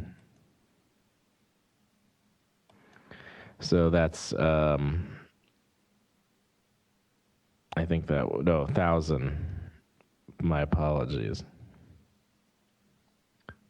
Again, so this figure must be expressed in terms of tons.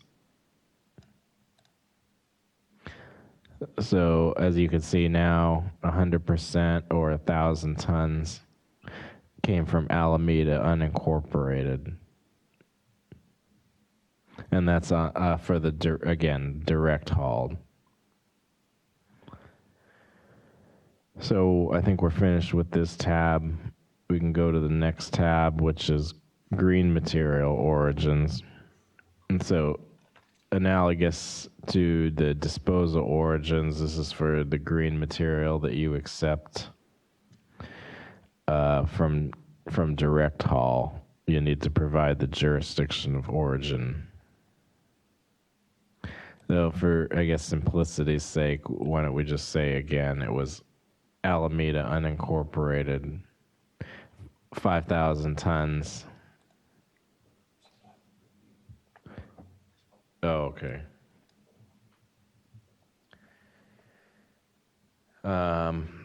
Yeah, well, just to demonstrate the functionality, let's just do like 2,500 Alameda unincorporated, 2,500 Alameda.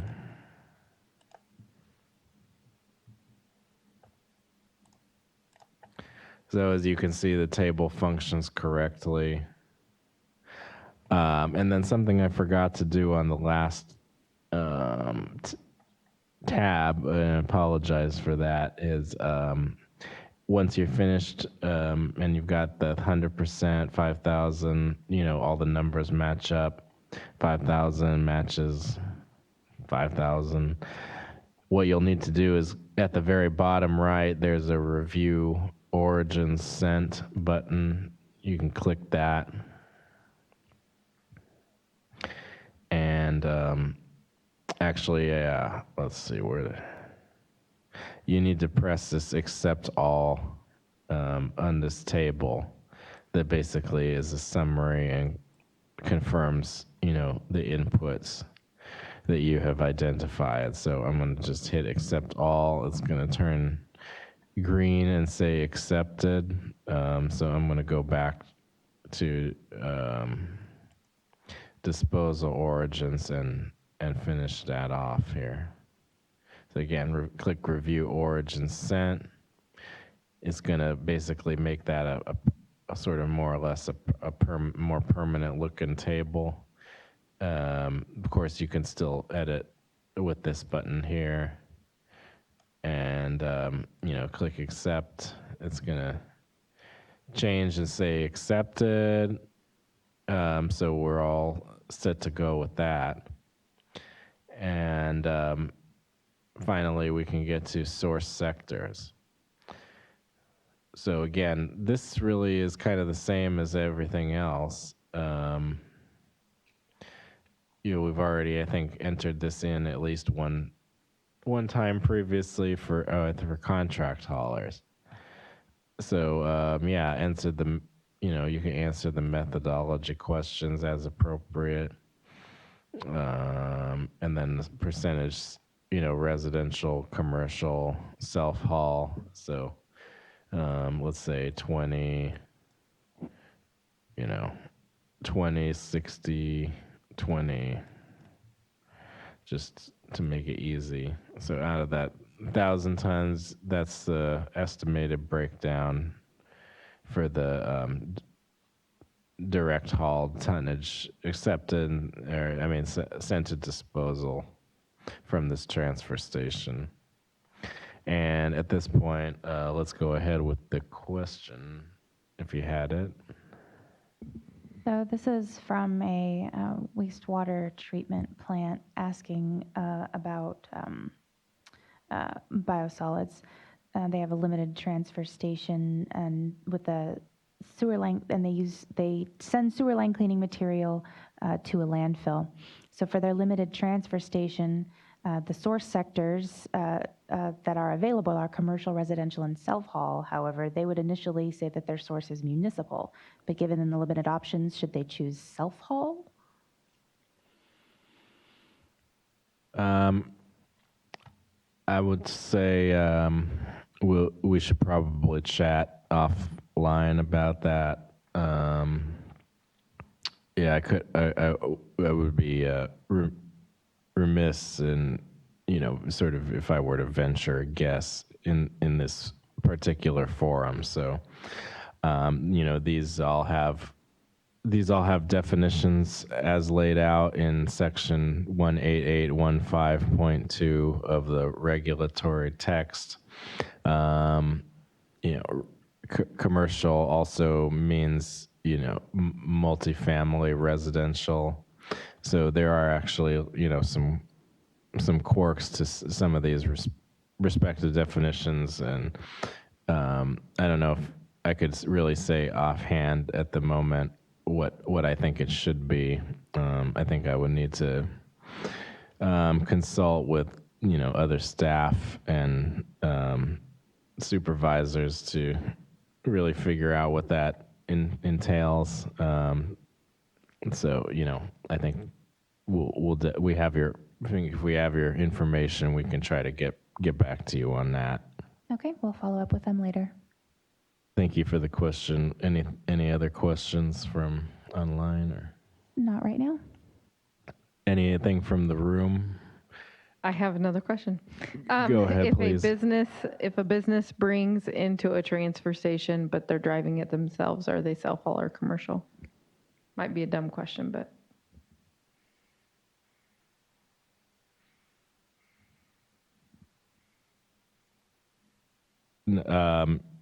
Couldn't say for sure on that, ma'am. I would need to consult the definition section 18815.2 just to be sure.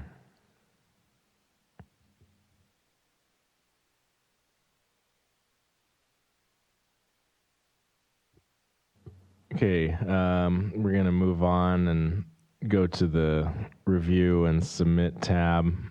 So recall from earlier that I intentionally didn't fill in a section. So we're going to test the functionality of the system to handle exceptions like that. So we'll begin by clicking the review button and indicating that we're sure we want to review.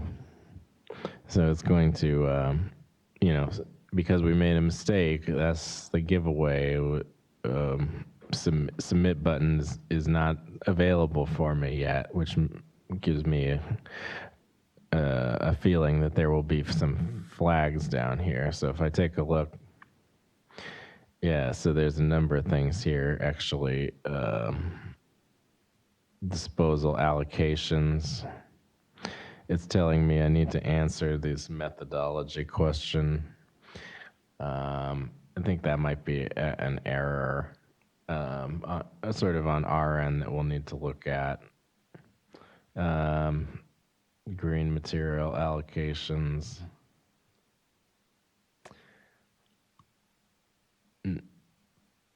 Gotta say, I'm not really sure what's going on with that. And then, of course, the inflows tab. I did not answer the methods question, so I'm going to go back and take a look at some of those.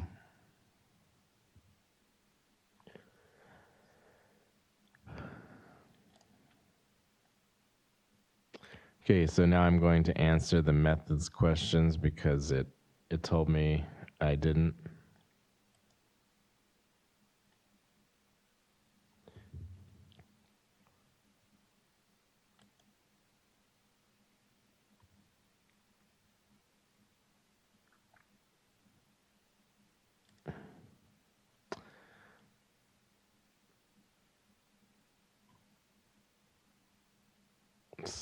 Yeah. Yeah, so we're just trying to figure out what's going on here.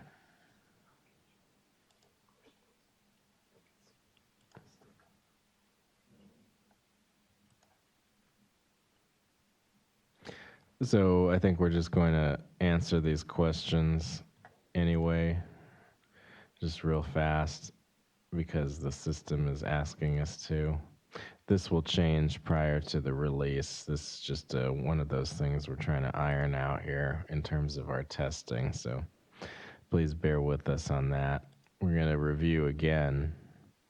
And as a result of having checked those boxes, you can see that the flags have been closed, showing that it's no longer a problem anymore. We're good to go to submit the report. And so click submit and then submit. On the pop-up, it will say status submitted, and you have now completed the report for your transfer processor. So, altogether, I think it took about, a little less than an hour, and that was me answering questions as well. Of course, with more, with transfer stations, it can really depend on the complexity can sort of magnify. So I'm not trying to say that it would, it will take less than an hour for everyone, but I'd say for a lot of them, that have very simple flows and whatnot, and not too many jurisdictions that they take material from, or maybe they only take material from direct haul. Those are factors that could lengthen or shorten the time it takes to report. But what we really we're going for is not necessarily the speed with which you complete the report, but the intuitiveness of the system, how easy it is to input the data correctly, and in a manner that satisfies the reporting obligations, pursuant to the regulations. So we want to make it basically as straightforward as we can and as intuitive as possible, and in doing so, that should greatly cut down on the number of number of errors and so on. So we're optimistic that we're in a place where facilities can feel somewhat comfortable about providing these information, and that they can do that we've provided it this reporting system in a pretty clean, easy to use sort of manner. Of course, basically we still have to figure out, we still have to make it so that they're answering all of the required information. So it can't necessarily be, a cakewalk, but we just want to make it as easy as possible for folks, given the regulatory requirements. So that's essentially what I wanted to convey. And in the next few minutes, I think what I'm going to want to do is, we can take a look at Clayton County Resource Recovery Center. That's where we indicated sending some of that material, so I can show you what that looks like on sort of the other end. As the downstream transfer processor, how's that going to show up on my report? So if you recall, Betty Davis Island Transfer Station sent Clayton County some materials, specifically solid waste. So what's that going to look like? Well, it looks just like this, actually. So I'm going to zoom in here. So Betty Davis Island report is sending 650 tons to, this is now my facility, the Clayton County Resource Recovery Complex.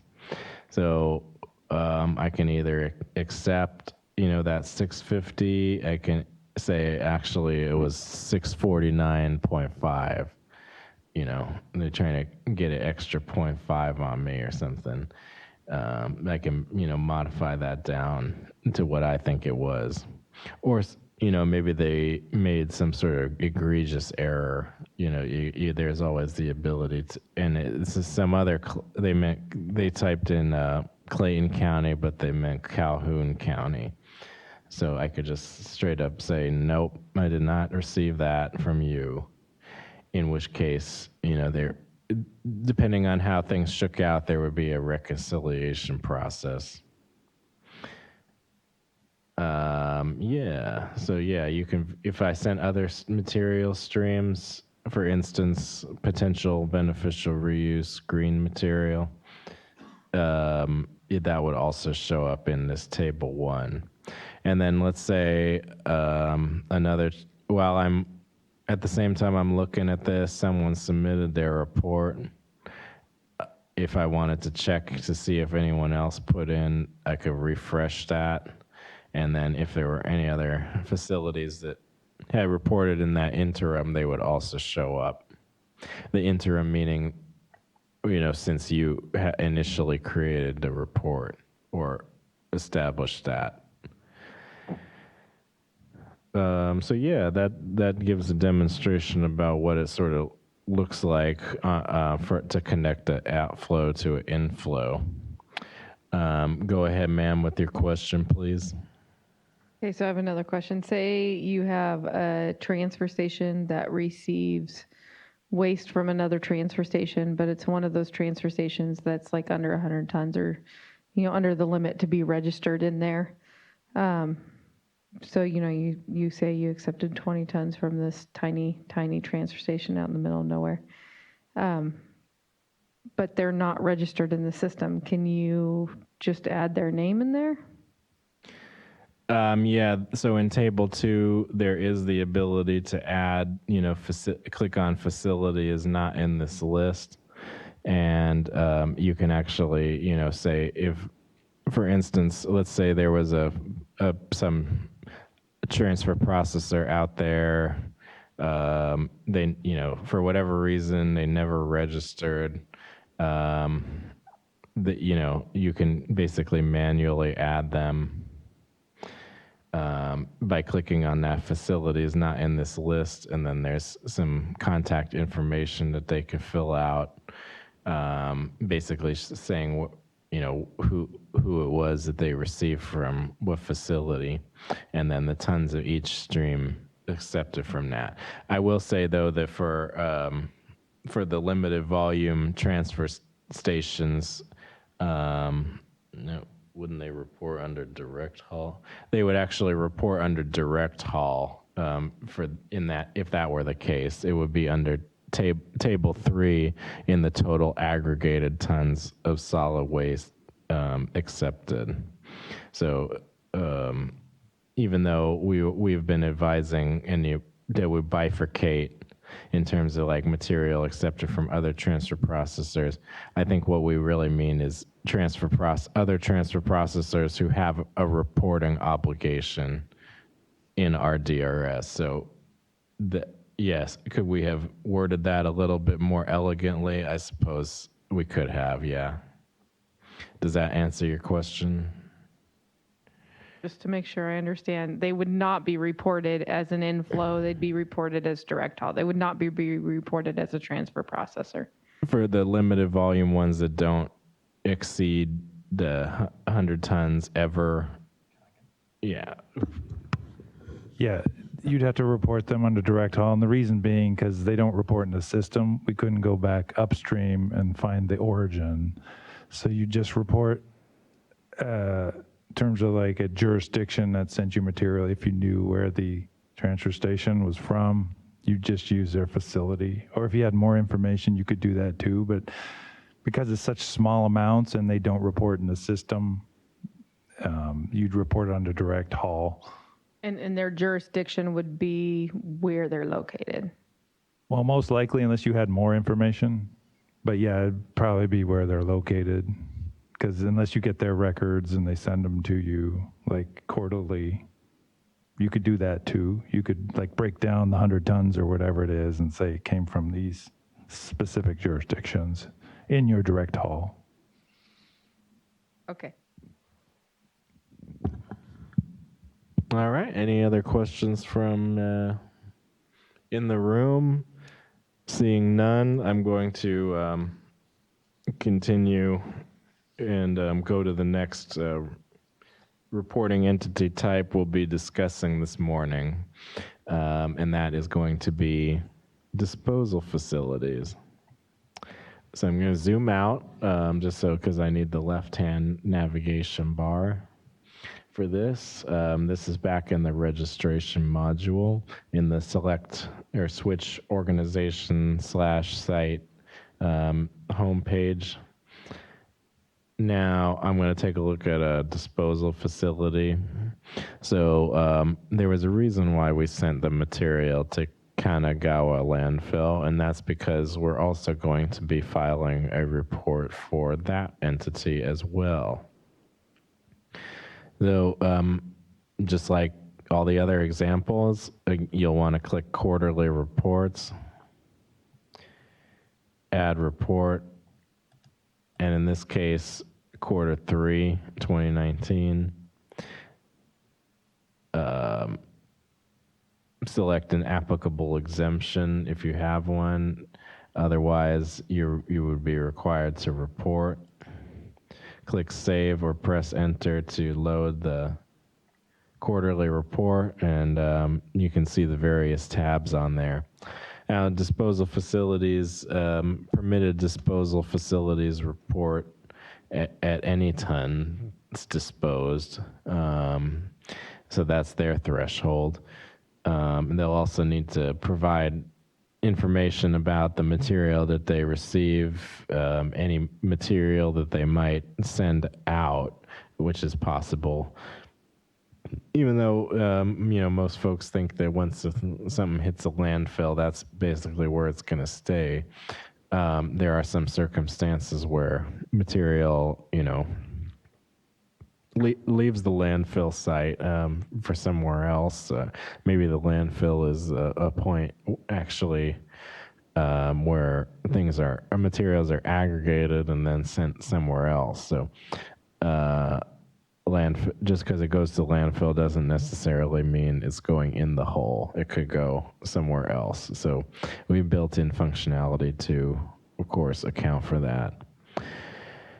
They'll also need to provide information about how beneficial reuse material was intended to be used on the site or was accepted for use on the site as, and that would be either as ADC, alternative daily cover, AIC, alternative intermediate cover, and then construction, and also landscaping and erosion control.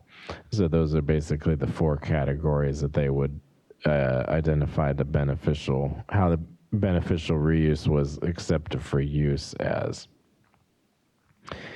Otherwise, a lot of it is fairly analogous, to some of the previous examples that we've been working with. So just for folks following along, I think we're scheduled to take a break at about 10:30. So maybe at about 10:28 or so, I'll kind of pause and check in, and we'll do maybe take one question if there is one, and then we'll suspend for about 15 minutes, 10 or 15 minutes, and then we'll come back and finish off the tab. So, I just wanted to give an update about that. All right, so we've clicked on the inflows tab. Sorry for getting a little ahead of my narration once again. Much like the previous section, there's some methodology questions in terms of how you track tons and jurisdiction of origin, stuff like that.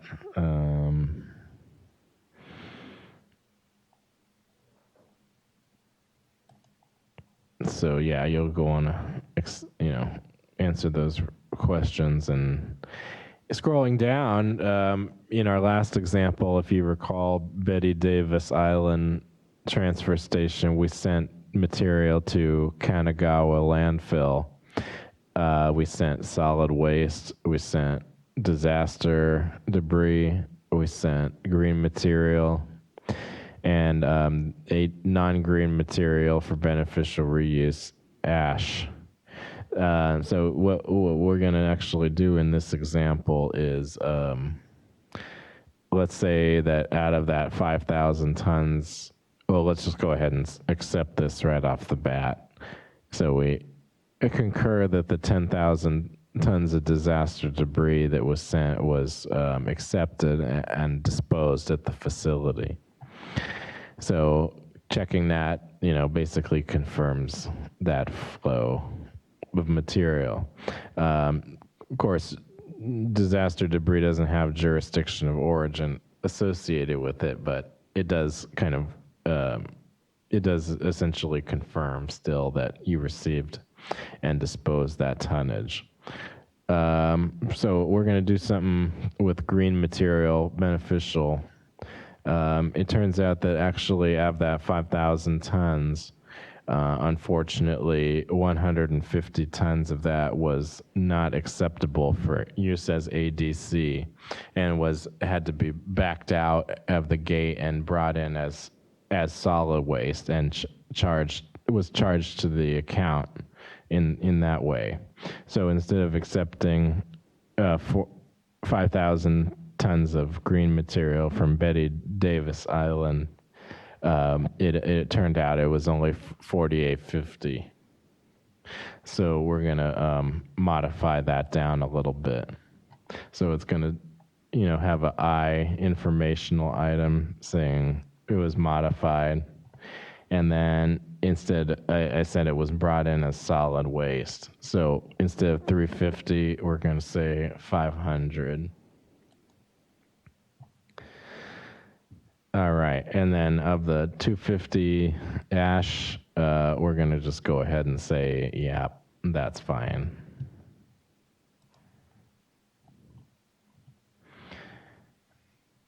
All right, so we've, let's say that's the only transfer station we got the material from. Let's say we also got some material from direct haul. Let's say another 500 of solid waste. So enter 500 and press, click save. Let's say we got another, let's say we got another 15,000 tons of disaster from direct haul. So we can indicate that we received that. Let's say we got,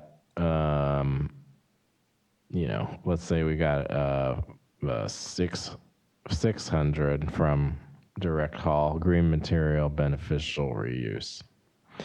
So that's a total of 16,100 tons accepted from direct haul, and 15,600 from transfer processors. So 31,700 total tons of material accepted. That's not solid waste. That's all materials. Well, of course, excluding inbound recyclable materials, but all 31,700 tons of total reportable materials accepted for disposal or beneficial reuse over the course of the quarter. I believe everything is in order on this tab, so you can scroll up and down and confirm. Next, we'll proceed sequentially to on-site disposal. Okay, so on-site disposal is not really, it's just more of a FYI than anything. It basically, when you accept something, solid waste as an inflow, it presumes it goes to disposal. So, everything that you accept on the inflow automatically carries over to this table. So recall that we accepted material from Betty Davis Island, It was they reported it as 350, but we modified it up because some of the green waste tons were rejected and brought in as solid waste. So everything, it looks like it has been put in for a total of 26,000 tons disposed for the quarter. Next, we'll take a look at the beneficial reuse tab. So that basically, you'll need to allocate, as I said, the green material received both from transfer stations and from direct haul in terms of how it was accepted for use on site as. So in terms of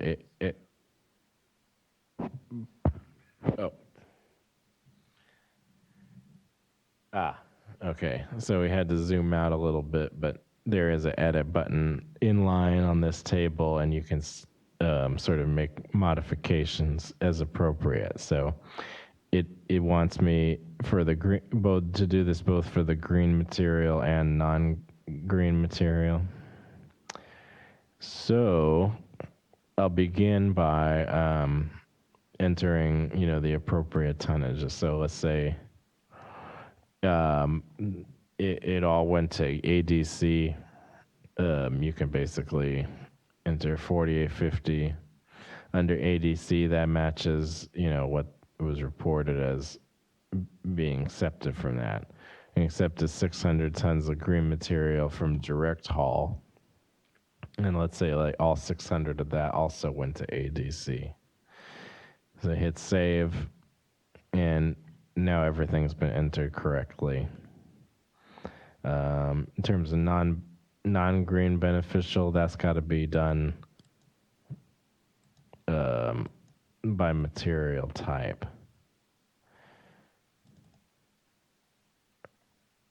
So what was that 250,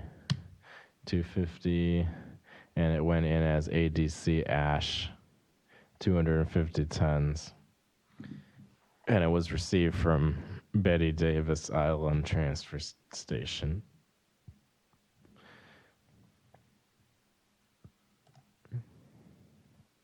Okay, so outflows, again, as I mentioned, there's the ability for a landfill to, send material as well. In our example, I don't think we're not really gonna bother with that, or we don't have anything to send off.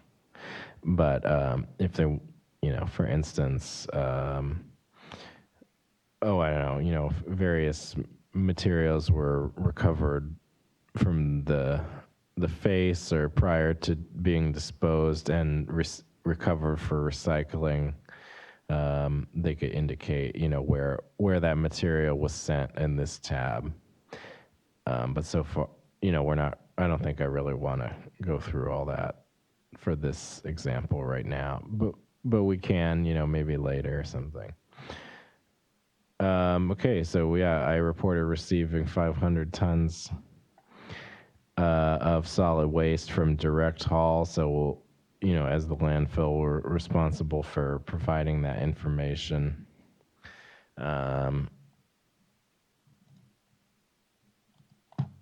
In this case, we could just say 500 tons from Alhambra and leave it at that for now. Green material origins, we reported accepting 600 tons of direct haul green waste. So we can go ahead and assign that to, I don't know, Fort Bragg or something. So, hypothetically, there could be several, but we're just going to keep it a little simple. Okay, source sector. We'll begin by, and this is maybe for the third or fourth time here, assigning a source sector method. Click save to save that, and then once again, in terms of the jurisdiction, I'm sorry, the source sector breakdown, it's in terms of percent, residential, commercial, self-hauled. So you can actually enter like a mix if you wanted to. You could enter tons and percent.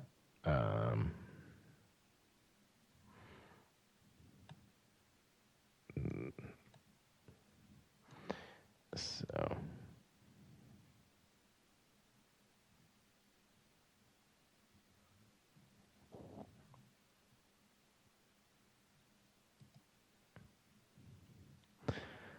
All right, so that's a weird percentage breakdown, but just, hypothetically speaking, you enter the various values in there. Again, the Documents tab is if, there's any other stuff that's required. As of right now, we're not requiring anyone to submit extra documents. This is also not a place where it's like a stand-in for reporting, meaning you can't just ignore the other tabs and just upload an Excel spreadsheet in here and think you're done. Number one, the system isn't going to allow you to submit the report. And number two, that doesn't correspond with what the regulations require. So please don't think that that can supplant actually going through and doing the filling out the various form fields, because that's how we need the data to be collected. So hopefully, it's about a few minutes till our break here. So I am keeping an eye on the time. We'll want to take a break in about 4 minutes. But hopefully I didn't make any mistakes. We'll click the review button and see what comes up here. Oh, fortunately, there is a verification needed flag. So in contrast, so this is good. In contrast to a correction required flag, a verification needed flag basically has you confirm, your entry. And so to do that, you would basically just click on the verify, and showing that, this popped up as an issue, but hey, you know what? It's actually not wrong. It may look weird, but it's actually not wrong. So you'll be required to, acknowledge that before you're able to submit the report. So I think when you click verify, it changes the status to closed, and then you can click on review again, and then it will let you submit. So that's essentially what the process is. And the issue for this flag,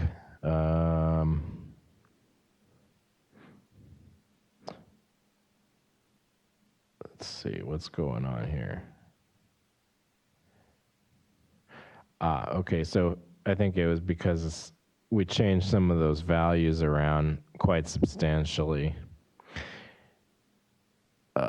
The green material we modified, and we increased the solid waste, from 350 to 500, which is, not really that big in terms of absolutes, but in terms of relative percentages and things, that actually is quite a significant difference. So it's possible, that's maybe what it's looking at, I think. Yeah, I believe so. So we'll actually say, no, you know what, it was fine. So we click verify, it closes the flag, and then the submit button pops right up. There's actually no need to, again, review it. So you'll click submit, and as you can see, the status has been updated to submitted. The report has been accepted by RDRS. And with that, I'd like to take a quick question if we have one. If not, we'll go straight to break. No questions from online. All right. Anything from in person? Seeing none, we will come back at approximately 10:45 and resume. I kind of want to give a little bit more about disposal facility, and then we'll proceed into the next two categories, recycling and composting facilities and operations, and brokers and transporters, and then we'll kind of wrap up and see how we're doing from there. All right, 10:45.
Greetings, folks. Thanks for hanging in there with us. Just a quick word about disposal facilities. So it depending on what kind of disposal facility you are, you may or may not have the beneficial reuse tab. For a transformation facility doesn't have beneficial reuse, so that tab is not available for them. So transformation facility wouldn't have to concern themselves with the beneficial reuse tab. I believe the same thing is true for EMSW conversion facilities as well. Did you? And then before we sort of roll on, just wanted to see if there were any, final thoughts, or if any other questions or comments came up. Maybe during the break, folks had a chance to sort of process what all was happening here. Was there anything? Don't have anything from online as of right now, so I'm going to take that as a sign that everyone understood perfectly what I was talking about. Any other questions from online, in person, before we continue?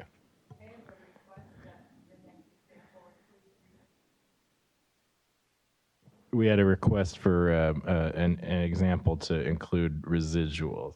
So I'll try my very best.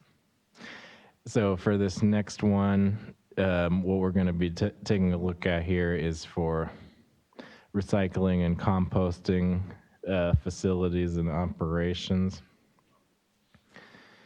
And so for that, we're going to be, let's select Garfield Road composting.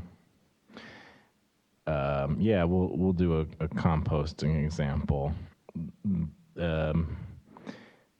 And if there's time, maybe we'll take a look at another sort of more specialized example as well. But let's just pretend for all intents and purposes that we're a composting facility. So Garfield Road is a completely made up facility like all my other facilities. And they are a permitted compostable material handling facility located in Sacramento. So imagine there's no EPA building, and in fact, what we're standing on right now is a composting facility. How would you report for that entity? Well, you're about to see right now. So very much like all the other examples, you'll begin by clicking on the Add Report button in the Quarterly Reports navigation pane, and you select the composting facility and the quarter, and assuming we have to report, so we're not going to mess with that exemption box. Click Save. That's going to generate a new quarterly report for the quarter specified. And so if you notice, right off the bat for reporting entity type, recycling and composting facility, there's quite a fewer tabs than what we've just been dealing with. So this is the reporting is a lot more simple for composting facilities and recycling facilities, because they only report on what leaves the facility. They don't report on what comes into the facility. And that's, basically statute and regulations make that very explicit. So yeah, only what leaves the facility, and we'll begin by following the instructions, of course, because we don't want to get ahead of ourselves. So we'll begin by reviewing the contact information and the information specified on the right-hand side. I everything looks good, so we can continue. And then stepping through basically sequentially, the only tab we really of any significance is the outflows one. So, looks just like all the other outflows tabs that we've dealt with previously. Every single reporting entity we've covered today has that. So we'll begin by answering, the methodology questions as appropriate. Let's just say, that's the way it was handled. And then let's go ahead and check recycling and composting. I'm sorry, let's go ahead and check end use outflow and solid waste for disposal, because those are going to be probably two of the most commonly selected ones for recycling and composting reporting entity activity type. And so we'll click Save. That's going to bring us back to the main outflows tab, and just like in all the other scenarios, based on the check boxes I ticked, that will pull up the tables, that are appropriate that I need to type in. So in terms of adding a solid waste for disposal outflow, so this is the composting facility, receives separated organics. There's some contamination associated with that, and so certain over the course of as a result of the processing, certain solid waste is screened out. And so, how do we account for that? You would enter it as a solid waste for disposal outflow from the recycling and composting facility. So let's say we want to send it to, I guess Kanagawa again. It could really be any kind of disposal facility, I suppose, but since we've been using that, let's just go with that. Now, because of the regulations require that recycling and composting facilities, when they send solid waste to disposal, they need to be more explicit. They actually have to provide the material type for materials that are going to the landfill. But you could theoretically specify solid waste. But in terms of this, it's stuff that's been screened out of organics. So I don't know if there's like an appropriate place to say, I guess, like composting overs. But it was essentially be something like that. And if that's not, already a part of our material type list, we can make it so. But I don't know. For this example, I guess we'll just say co-compost,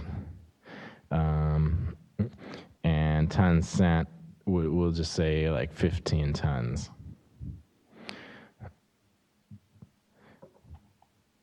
And so that's essentially how you would express that residual, the disposition of the residuals. And so frequently a follow-up question that I anticipate receiving is, how do you account for the jurisdiction of origin for this material? And so in this case, the tonnage would be host assigned. So in other words, it would be Sacramento would be the jurisdiction of origin. So when the landfill receives this material, they're going to indicate it in their total tons of direct haul solid waste accepted from the corridor. So this isn't actually going to pop up when the landfill submits their report, but rather that's going to be just sort of rolled into the overall tonnage for direct haul solid waste that they would need to provide. So when the composting facility drives this co-compost material over to the landfill will basically ask, where is the waste coming from? The response to that question would be Sacramento, and so it would be accepted as solid waste, just like any other kind of solid waste material. It'd be host assigned because it's not required to track the jurisdiction of origin for recyclable materials received. And in any case, recycling and composting facilities and operations don't report on what they receive. So not only is it not a requirement to track that in terms of state mandates, it's the inflows as a whole are not required to be reported upon. So the two are kind of similar and related in that sense. All right, and of course, happy to follow up. Now, let's say we made some compost products at this composting facility, and we're going to send that to, various, to end users. So, let's say we sent the majority of that material to like a compost bagging operation or something along those lines. And let's just go ahead and say that, okay, well, actually, in terms of receiving facility location, there's currently a small bug where in-state is not appearing, but we'll certainly have that fixed by the time that it's released. But yeah, for now, let's go ahead and say that it was, again, going to Arizona for manufacturing and packaging. So, you would indicate what the material type is, compost, and then, let's say, 455 tons. So you press enter or click save, and then just like all the other outflows, it takes you, once you've finished entering one, it takes you to the outflow details page. So end use, confirm this, a manufacturing, packaging, end user category located in Arizona. The material type is compost.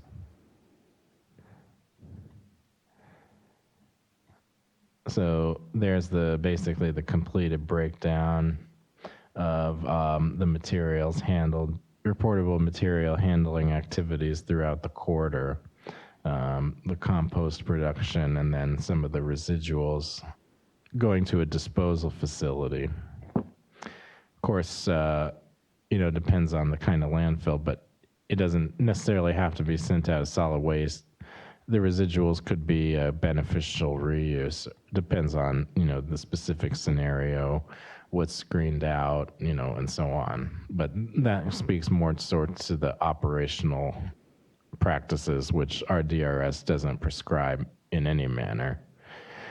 Again, we have the documents tab where folks can, provide additional documentation if necessary, and the regulations don't require any additional documentation be submitted.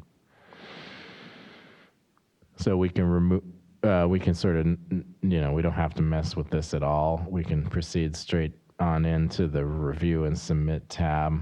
So click review, that's going to double check my submission. Doesn't pop up with any flags, so we've done everything right. As far as the system can tell, and as far as I can tell. So you can double check the outflows, end use and solid waste. We've got that in. So Assuming there are no other reportable material handling activities for the quarter, we can submit the report. And now you can see that it has been moved to the submitted status. Yeah, so that sort of covers this example. The next example I was going to do would be the wastewater treatment plant. So folks have questions about that, just hold off and we'll be right there. Let's go ahead and see if there's anything from in person, online. Nothing more from online. All right. Well, we'll proceed directly to the wastewater treatment plant example. And so this wasn't part of the original programming, but I thought I would fill it in anyway. I'm going to actually need to create a registration, but it'll only take a moment, so please just bear with me. This might be a good recap for folks who haven't done this already, kind of take you through some of these form fields. Let's just call it Sacramento's Best Wastewater Treatment Plant, Inc. So yeah, provide the appropriate phone number and email address, and then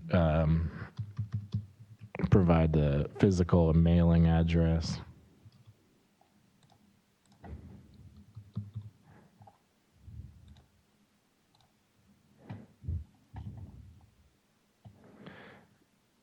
Primary contact phone number.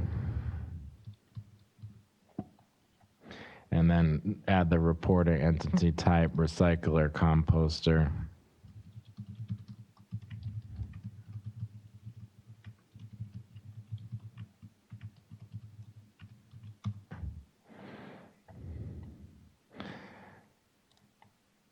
And click save.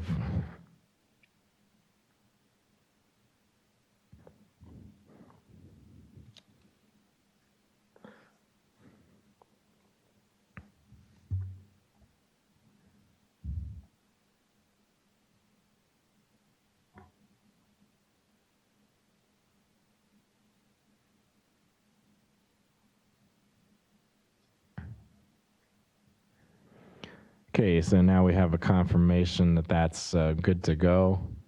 We can just click the button to continue to organization/site info. And from there, click the quarterly reports button on the left-hand navigation pane. Similar to everything else we've been doing, click the add report button and select the reporting entity and the reporting period. We're going to say that we have to report this quarter, so you can put that in. Now, double check the contact information. I mean, it better be right because we just did it about 10 seconds ago. So that we're assuming that's fine. Can proceed to the outflows tab. Answer the methodology questions and the stream, enter the stream. So in terms of biosolids, we could send that to end user, broker, and let's say we also want to send it to broker, transporter. And let's also, just for fun, say we have that too. We can and the thing about these tables here is that even if you click an outflow, that you are sending an outflow stream, but you kind of change your mind or you didn't actually mean to do that, you can either unselect that just by unclicking that check mark, or you can simply enter nothing in there, and it won't come back with an error message or anything. It'll just assume that actually didn't take place. So it's perfectly fine to if you end up like leaving a box blank, it's not going to stop you from submitting your report. But if you do see it, I would just, as a general rule, edit and then remove any unnecessary tables in here. It'll make it look a little cleaner as well. So in terms of this wastewater treatment plant example, this wastewater treatment plant processes, of course, wastewater, and as a result of that, it produces biosolids class A, let's just say. So, and then that material is land applied, in various destinations in the state. And in addition to that, it's also material is also taken offsite by a broker or transporter. But for now, we'll just concentrate on the end user land application. So let's say they take the material directly to land application, the wastewater treatment plant in Kern County. So what's the material being land applied? Well, biosolids, class A, and let's say it's 15,000 tons. So press enter or click save, and that will add the outflow. It taken to the outflow details page where you can confirm your entries, and if that all looks good, you can press the back button to return to the main outflows tab page. And then, we can add in another land application, let's say Fresno, or, why not? So I could type in class A if I wanted to, that would pop it up. Let's say 4,500 tons were sent to land application in Fresno County. So now, we have 19,500 tons sent to end user, land application end users in those two counties. Now, let's say we're also, we have this agreement where a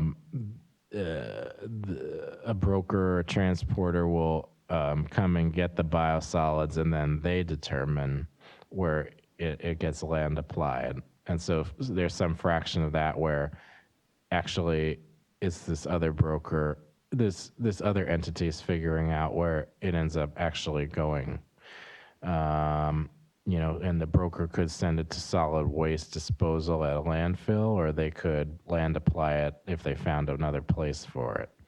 So let's say, let's call it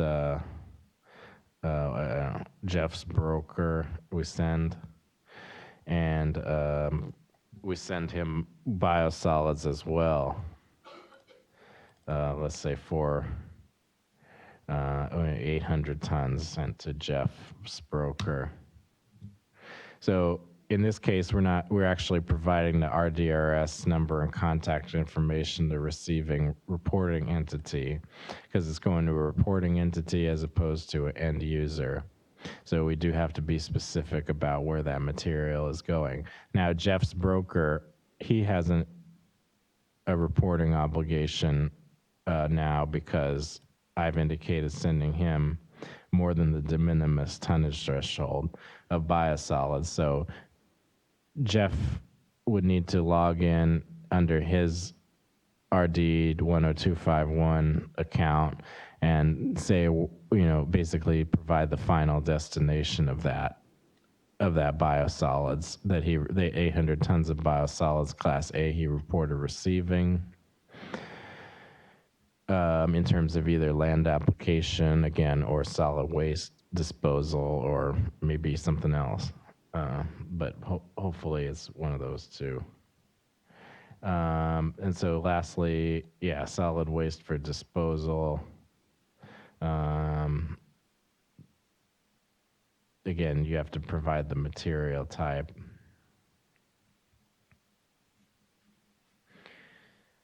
All right. So, again, Kanagawa, just for our purposes, hypothetical. And then material type,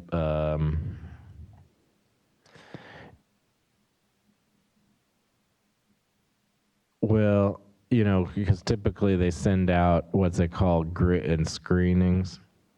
And I think we still need to think about, you know, sort of what category that would go in, whether it's like solid waste or organics or something else. But we're still sort of internally discussing that.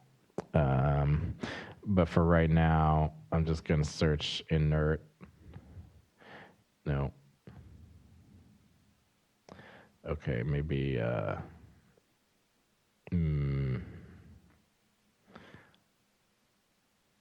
grit. I don't know. Well, I guess I can demonstrate the other the functionality for other. So I believe, yeah. Well, we can just leave it as mixed organics for right now. And then let's say it was 10 tons. So you press enter or type say or click save, and that takes you to the outflow details page. Go back, and then at a glance, you can see we sent 10 tons mixed organics to the landfill from the wastewater treatment plant. So I think that basically that gives a sort of a good overview about wastewater treatment plant, how they would handle the reporting, what the reporting sort of looks like. So this is a rather complicated example, and even then there's only 4 basic line items or data points. Well, more data points, but there's, you know, 4 total line items here. So, you know, really in terms of overall difficulty, you know, it shouldn't be that difficult. We had a question come in from a gentleman about dry and wet tons. It's however much it weighed when it left the facility. So regardless of dry, wet, just however much it weighed when it left the facility is what we're concerned with. We're not asking for folks to do any kind of estimating, just say how much it weighed, you know, as it left the facility or as it arrived at the receiving facilities according to their scale, or however you would like to, you know, as long as you're following the methods, acceptable method for measuring tons. As long as you're using one of those methods, you know, that should be acceptable. So no documents, so we'll move on to the review and submit tab. I don't anticipate having any flags, but you never know. And no flags found, so that was a good sign. We can proceed on with submitting the report. And so, as you can see, the report has been submitted today, just now, and we've accounted for, you know, broker, transporter material sent to end users in Arizona, and then some solid waste sent to disposal that was some semi-organic in nature. So yeah, hopefully that gives kind of a good rundown in terms of for the wastewater treatment folks. We're also going to release kind of some FAQs, not just about wastewater treatment plants, but about sort of the reporting system in general. We're in the process of compiling a large list of questions that we will be posting up on the website, and then updating that ever so often, every couple of weeks to begin with, as the reporting begins and folks have a lot of questions, and then as the number of questions kind of trickles down, so too will the frequency of the updating of the FAQ, but it will still happen, fairly regularly. So that's a current high priority for the training and outreach team and the knowledge integration section policy office as a whole, trying to nail down those frequently asked questions and just really being a good source of information, having as much information on the website as possible and in a way that can be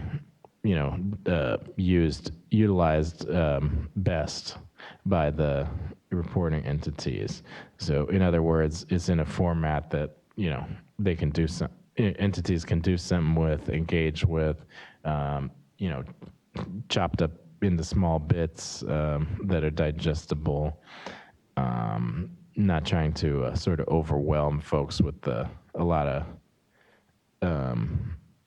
extraneous information, but simply trying to get at what the minimum requirements are for successful submittal of these data.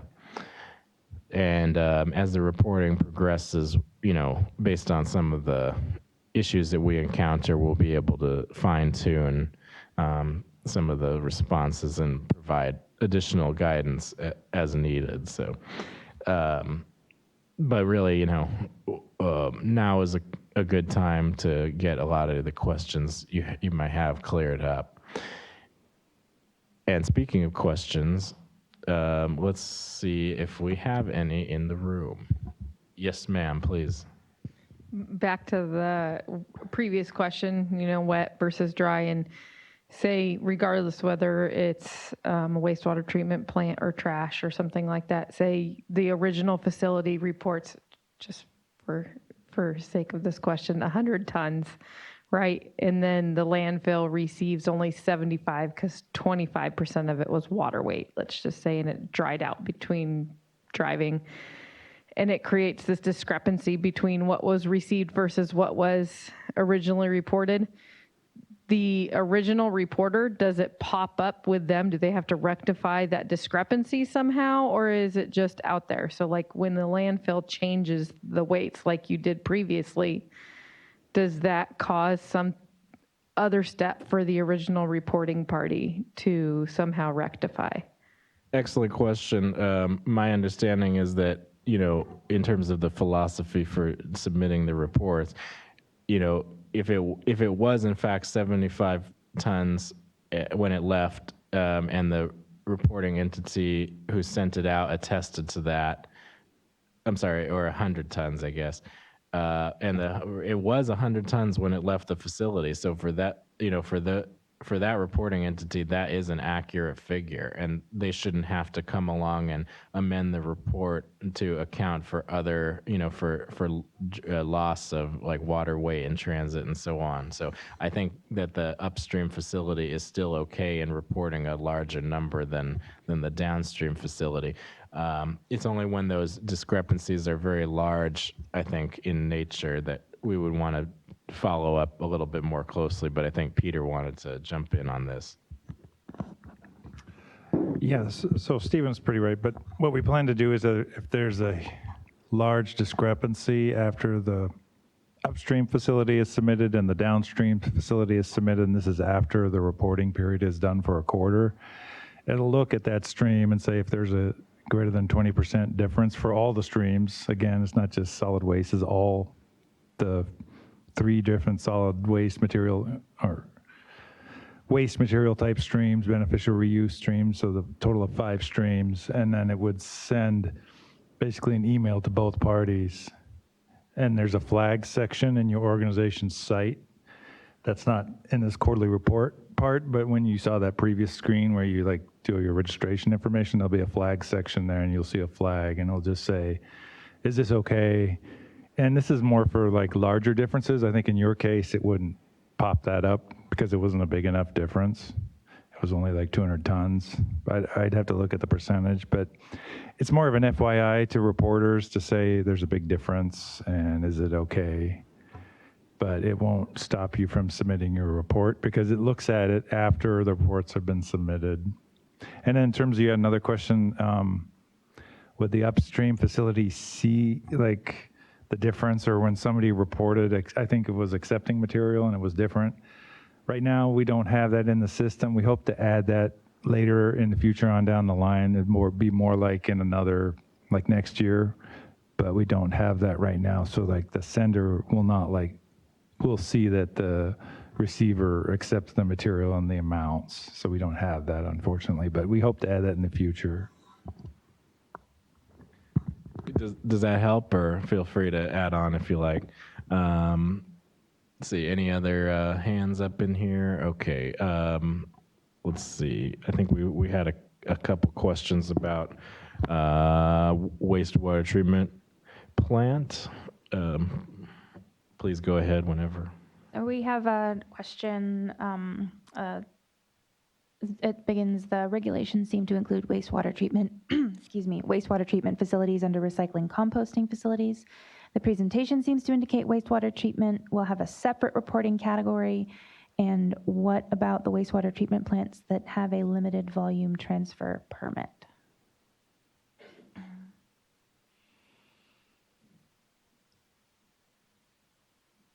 Yeah, so I think this has been alluded to in, maybe it was the same gentleman who had asked previously about the limited volume transfer.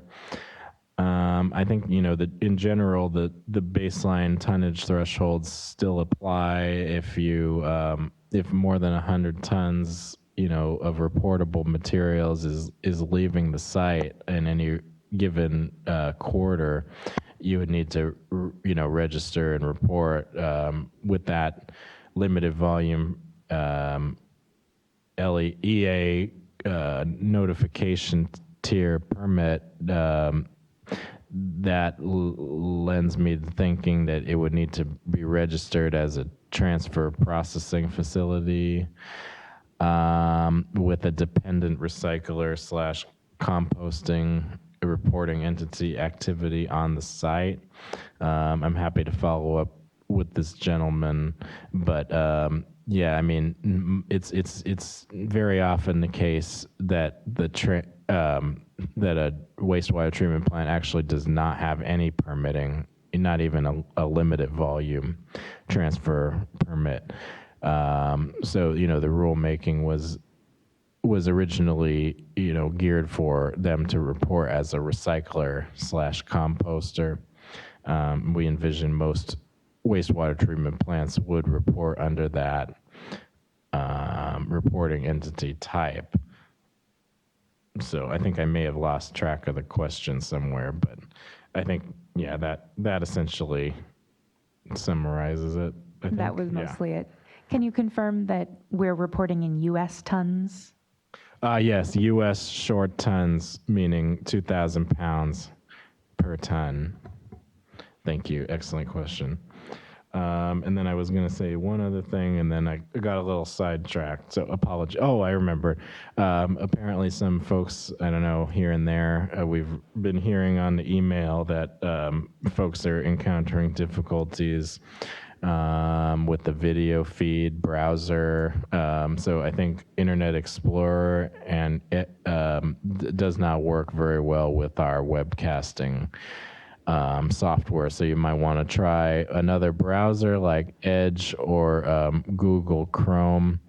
And you type in video.calepa.ca.gov, and then our video feed should pop up under RDRS workshop. And yeah, try it with a better browser and refresh the page and see if that does anything. And if not, we can follow up with our AV team here. But just had a couple people. I think most people can still hear and see pretty clearly, but I just know that there's a latent issue with Internet Explorer. So I just wanted to mention that. I probably should have mentioned that at the beginning. Oh well. Apologies. Great. So let's see. Any other questions that might have come in from either in person or online? Okay. Very good. So in the next few minutes, and we have about 20-ish minutes, I would like to look at the last example, which is broker transporter. So we'll select the reporting, the organization / site here, Universal Exports. So brokers and transporters report if they, handle 100 tons or more of reportable materials per quarter and determine the destination and control and determine the destination of the material per the definition in the regulations. So these are entities who, for instance, they'll purchase bales, for instance, bales of recyclable material from transfer processors, from recyclers, that kind of thing, and then they'll try to find an end market for it, the commodity, based on the various commodity types, like plastics 3 through 7, or plastics 1 through 7, or plastic 7, or plastic 1, or mixed cullet, or the list goes on. So they're basically buying and selling various commodities, and they would report when they control and determine the destination of 100 tons or more of reportable materials per reporting period. So let's just say that we're purchasing, bales of material from various reporting entities who've, reported sending me stuff. Of course, I just like recycling, composting facilities and operations, brokers don't report on what they receive, only what they send out as well. So, just because, let's say 3 other reporting entities indicated sending them this broker material over the course of the quarter. When this broker goes to log in, they're not going to even know that 3 people have reported sending them material. It's on them to record those data and report where that material is going accurately. So let's go ahead and basically just say, for the bulk of this material, it's going to, either recyclers or end users. All right, so I think the first thing we'll do maybe is, we'll send some recycling and composting flows. So this is when the material is going for recycling and composting.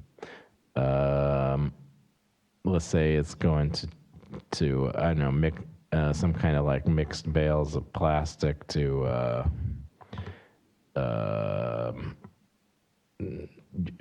China won't take it, so I don't know, maybe Taiwan or something. Let's see if Taiwan even comes up.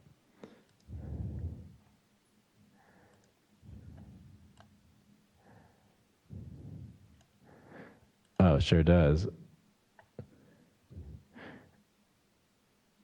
Right, and then we say the material type, let's say plastic, like I said, 3 through 7. So let's say it was this, or this actually. Let's say, 1,000 tons. So plastic 3 through 7, press enter or click save, and then there you have it. So we've just sent some outflow recycling composting to Taiwan. as a broker. All right.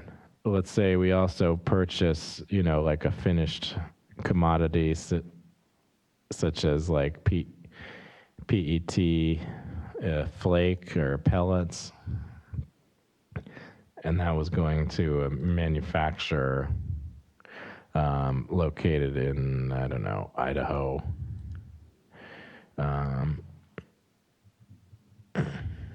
So plastic PET pellet, 250 tons, let's just say. And let's say, I don't know. Well, we could also add PET flake, 60 tons. They also sent that to manufacturing and packaging end user in Idaho.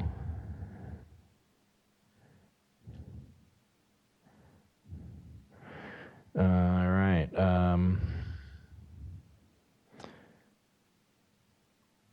So yeah, again, there's nothing really to match these numbers to because there's no inflow. So basically, they'll just kind of look at their books, I would assume, and aggregate it on a quarterly basis and then provide the tonnage and the material type. Again, this is how you marketed the material. So to the extent that you have more granular information, like what, I don't know, the purity of the flake or something like that, if it was marketed in some other way, you would use the other and then, provide the more granular commodity name. And so, there's also ways of searching, I believe, through the, we put in a different bale specs from the Association of Plastics Recyclers. But if you have any other sort of suggestions about what you would like to see in the material type box, we'd love to hear from you. And like I said, and I as I was telling the gentlelady earlier, we do plan on releasing the list of material types, to help folks understand sort of where we're at and that sort of thing. It may take a couple weeks or so to get there, but we do plan on releasing that at some point. And so I guess just one more thing about that.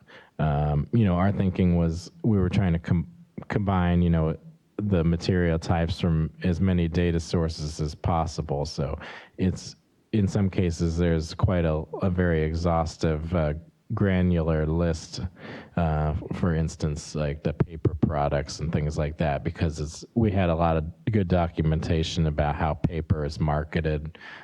We similarly have a lot of different grades and things of paper listed in the material drop down. So some are sort of more robust than others at this point, but we would that's a long way of saying we would love to hear your thoughts on how to improve that, I think. So thank you in advance for anyone who is willing to take a look at that. And that will be up soon, and we'll probably announce when we're making those additions to the website. Documents, again, we don't anticipate there being a need for this at the present moment, but we wanted to include this functionality regardless, or nevertheless, for future. And then review and submit tab. I don't think there's not really that very many opportunities to make any errors. So, that's actually a good thing in many respects. The system did not find any problems with the report. So once we confirmed that this was, once again, the correct tonnage going out to Taiwan and to Idaho, we can press the submit button, submit on the pop-up box, and then it will have been marked as submitted status. So I think that brings us somewhat to the conclusion of today's workshop presentation. You all have been a very good audience for listening to me go on and on at length about this. Let's go ahead and take a moment or two and see if anything else has come in, either from online or in person. No questions from either. So I think maybe the last thing we'll have folks do is, for those in the room, to take a survey. Yes, we have that available. So we're going to be asking for your feedback about how you think the workshop went today, suggestions for improvement, that sort of thing. Now, originally we were supposed to hang in there all the way until 2 p.m. Turns out, actually, someone has the room at 12:30, so we're going to end at 12 today, actually. And now that we've kind of in wrap-up mode, we're probably going to head out in the next couple of minutes or so. But I just wanted to sort of, in the brief last couple moments, again, highlight, the resources on the website. But definitely go here first. There's, a ton of great information here. The YouTube sneak peek will hopefully be of assistance for folks. If you're trying to review the information right away and we haven't posted this to the website yet, it'll probably take a little while before we're able to actually get this September 9th, the website posted here. It may take a day or two or maybe even more. Most likely by the end of the week, it'll be on YouTube. But in case, you wanted to review transfer processor or something like that, we do have that sneak peek available that is live on YouTube right now.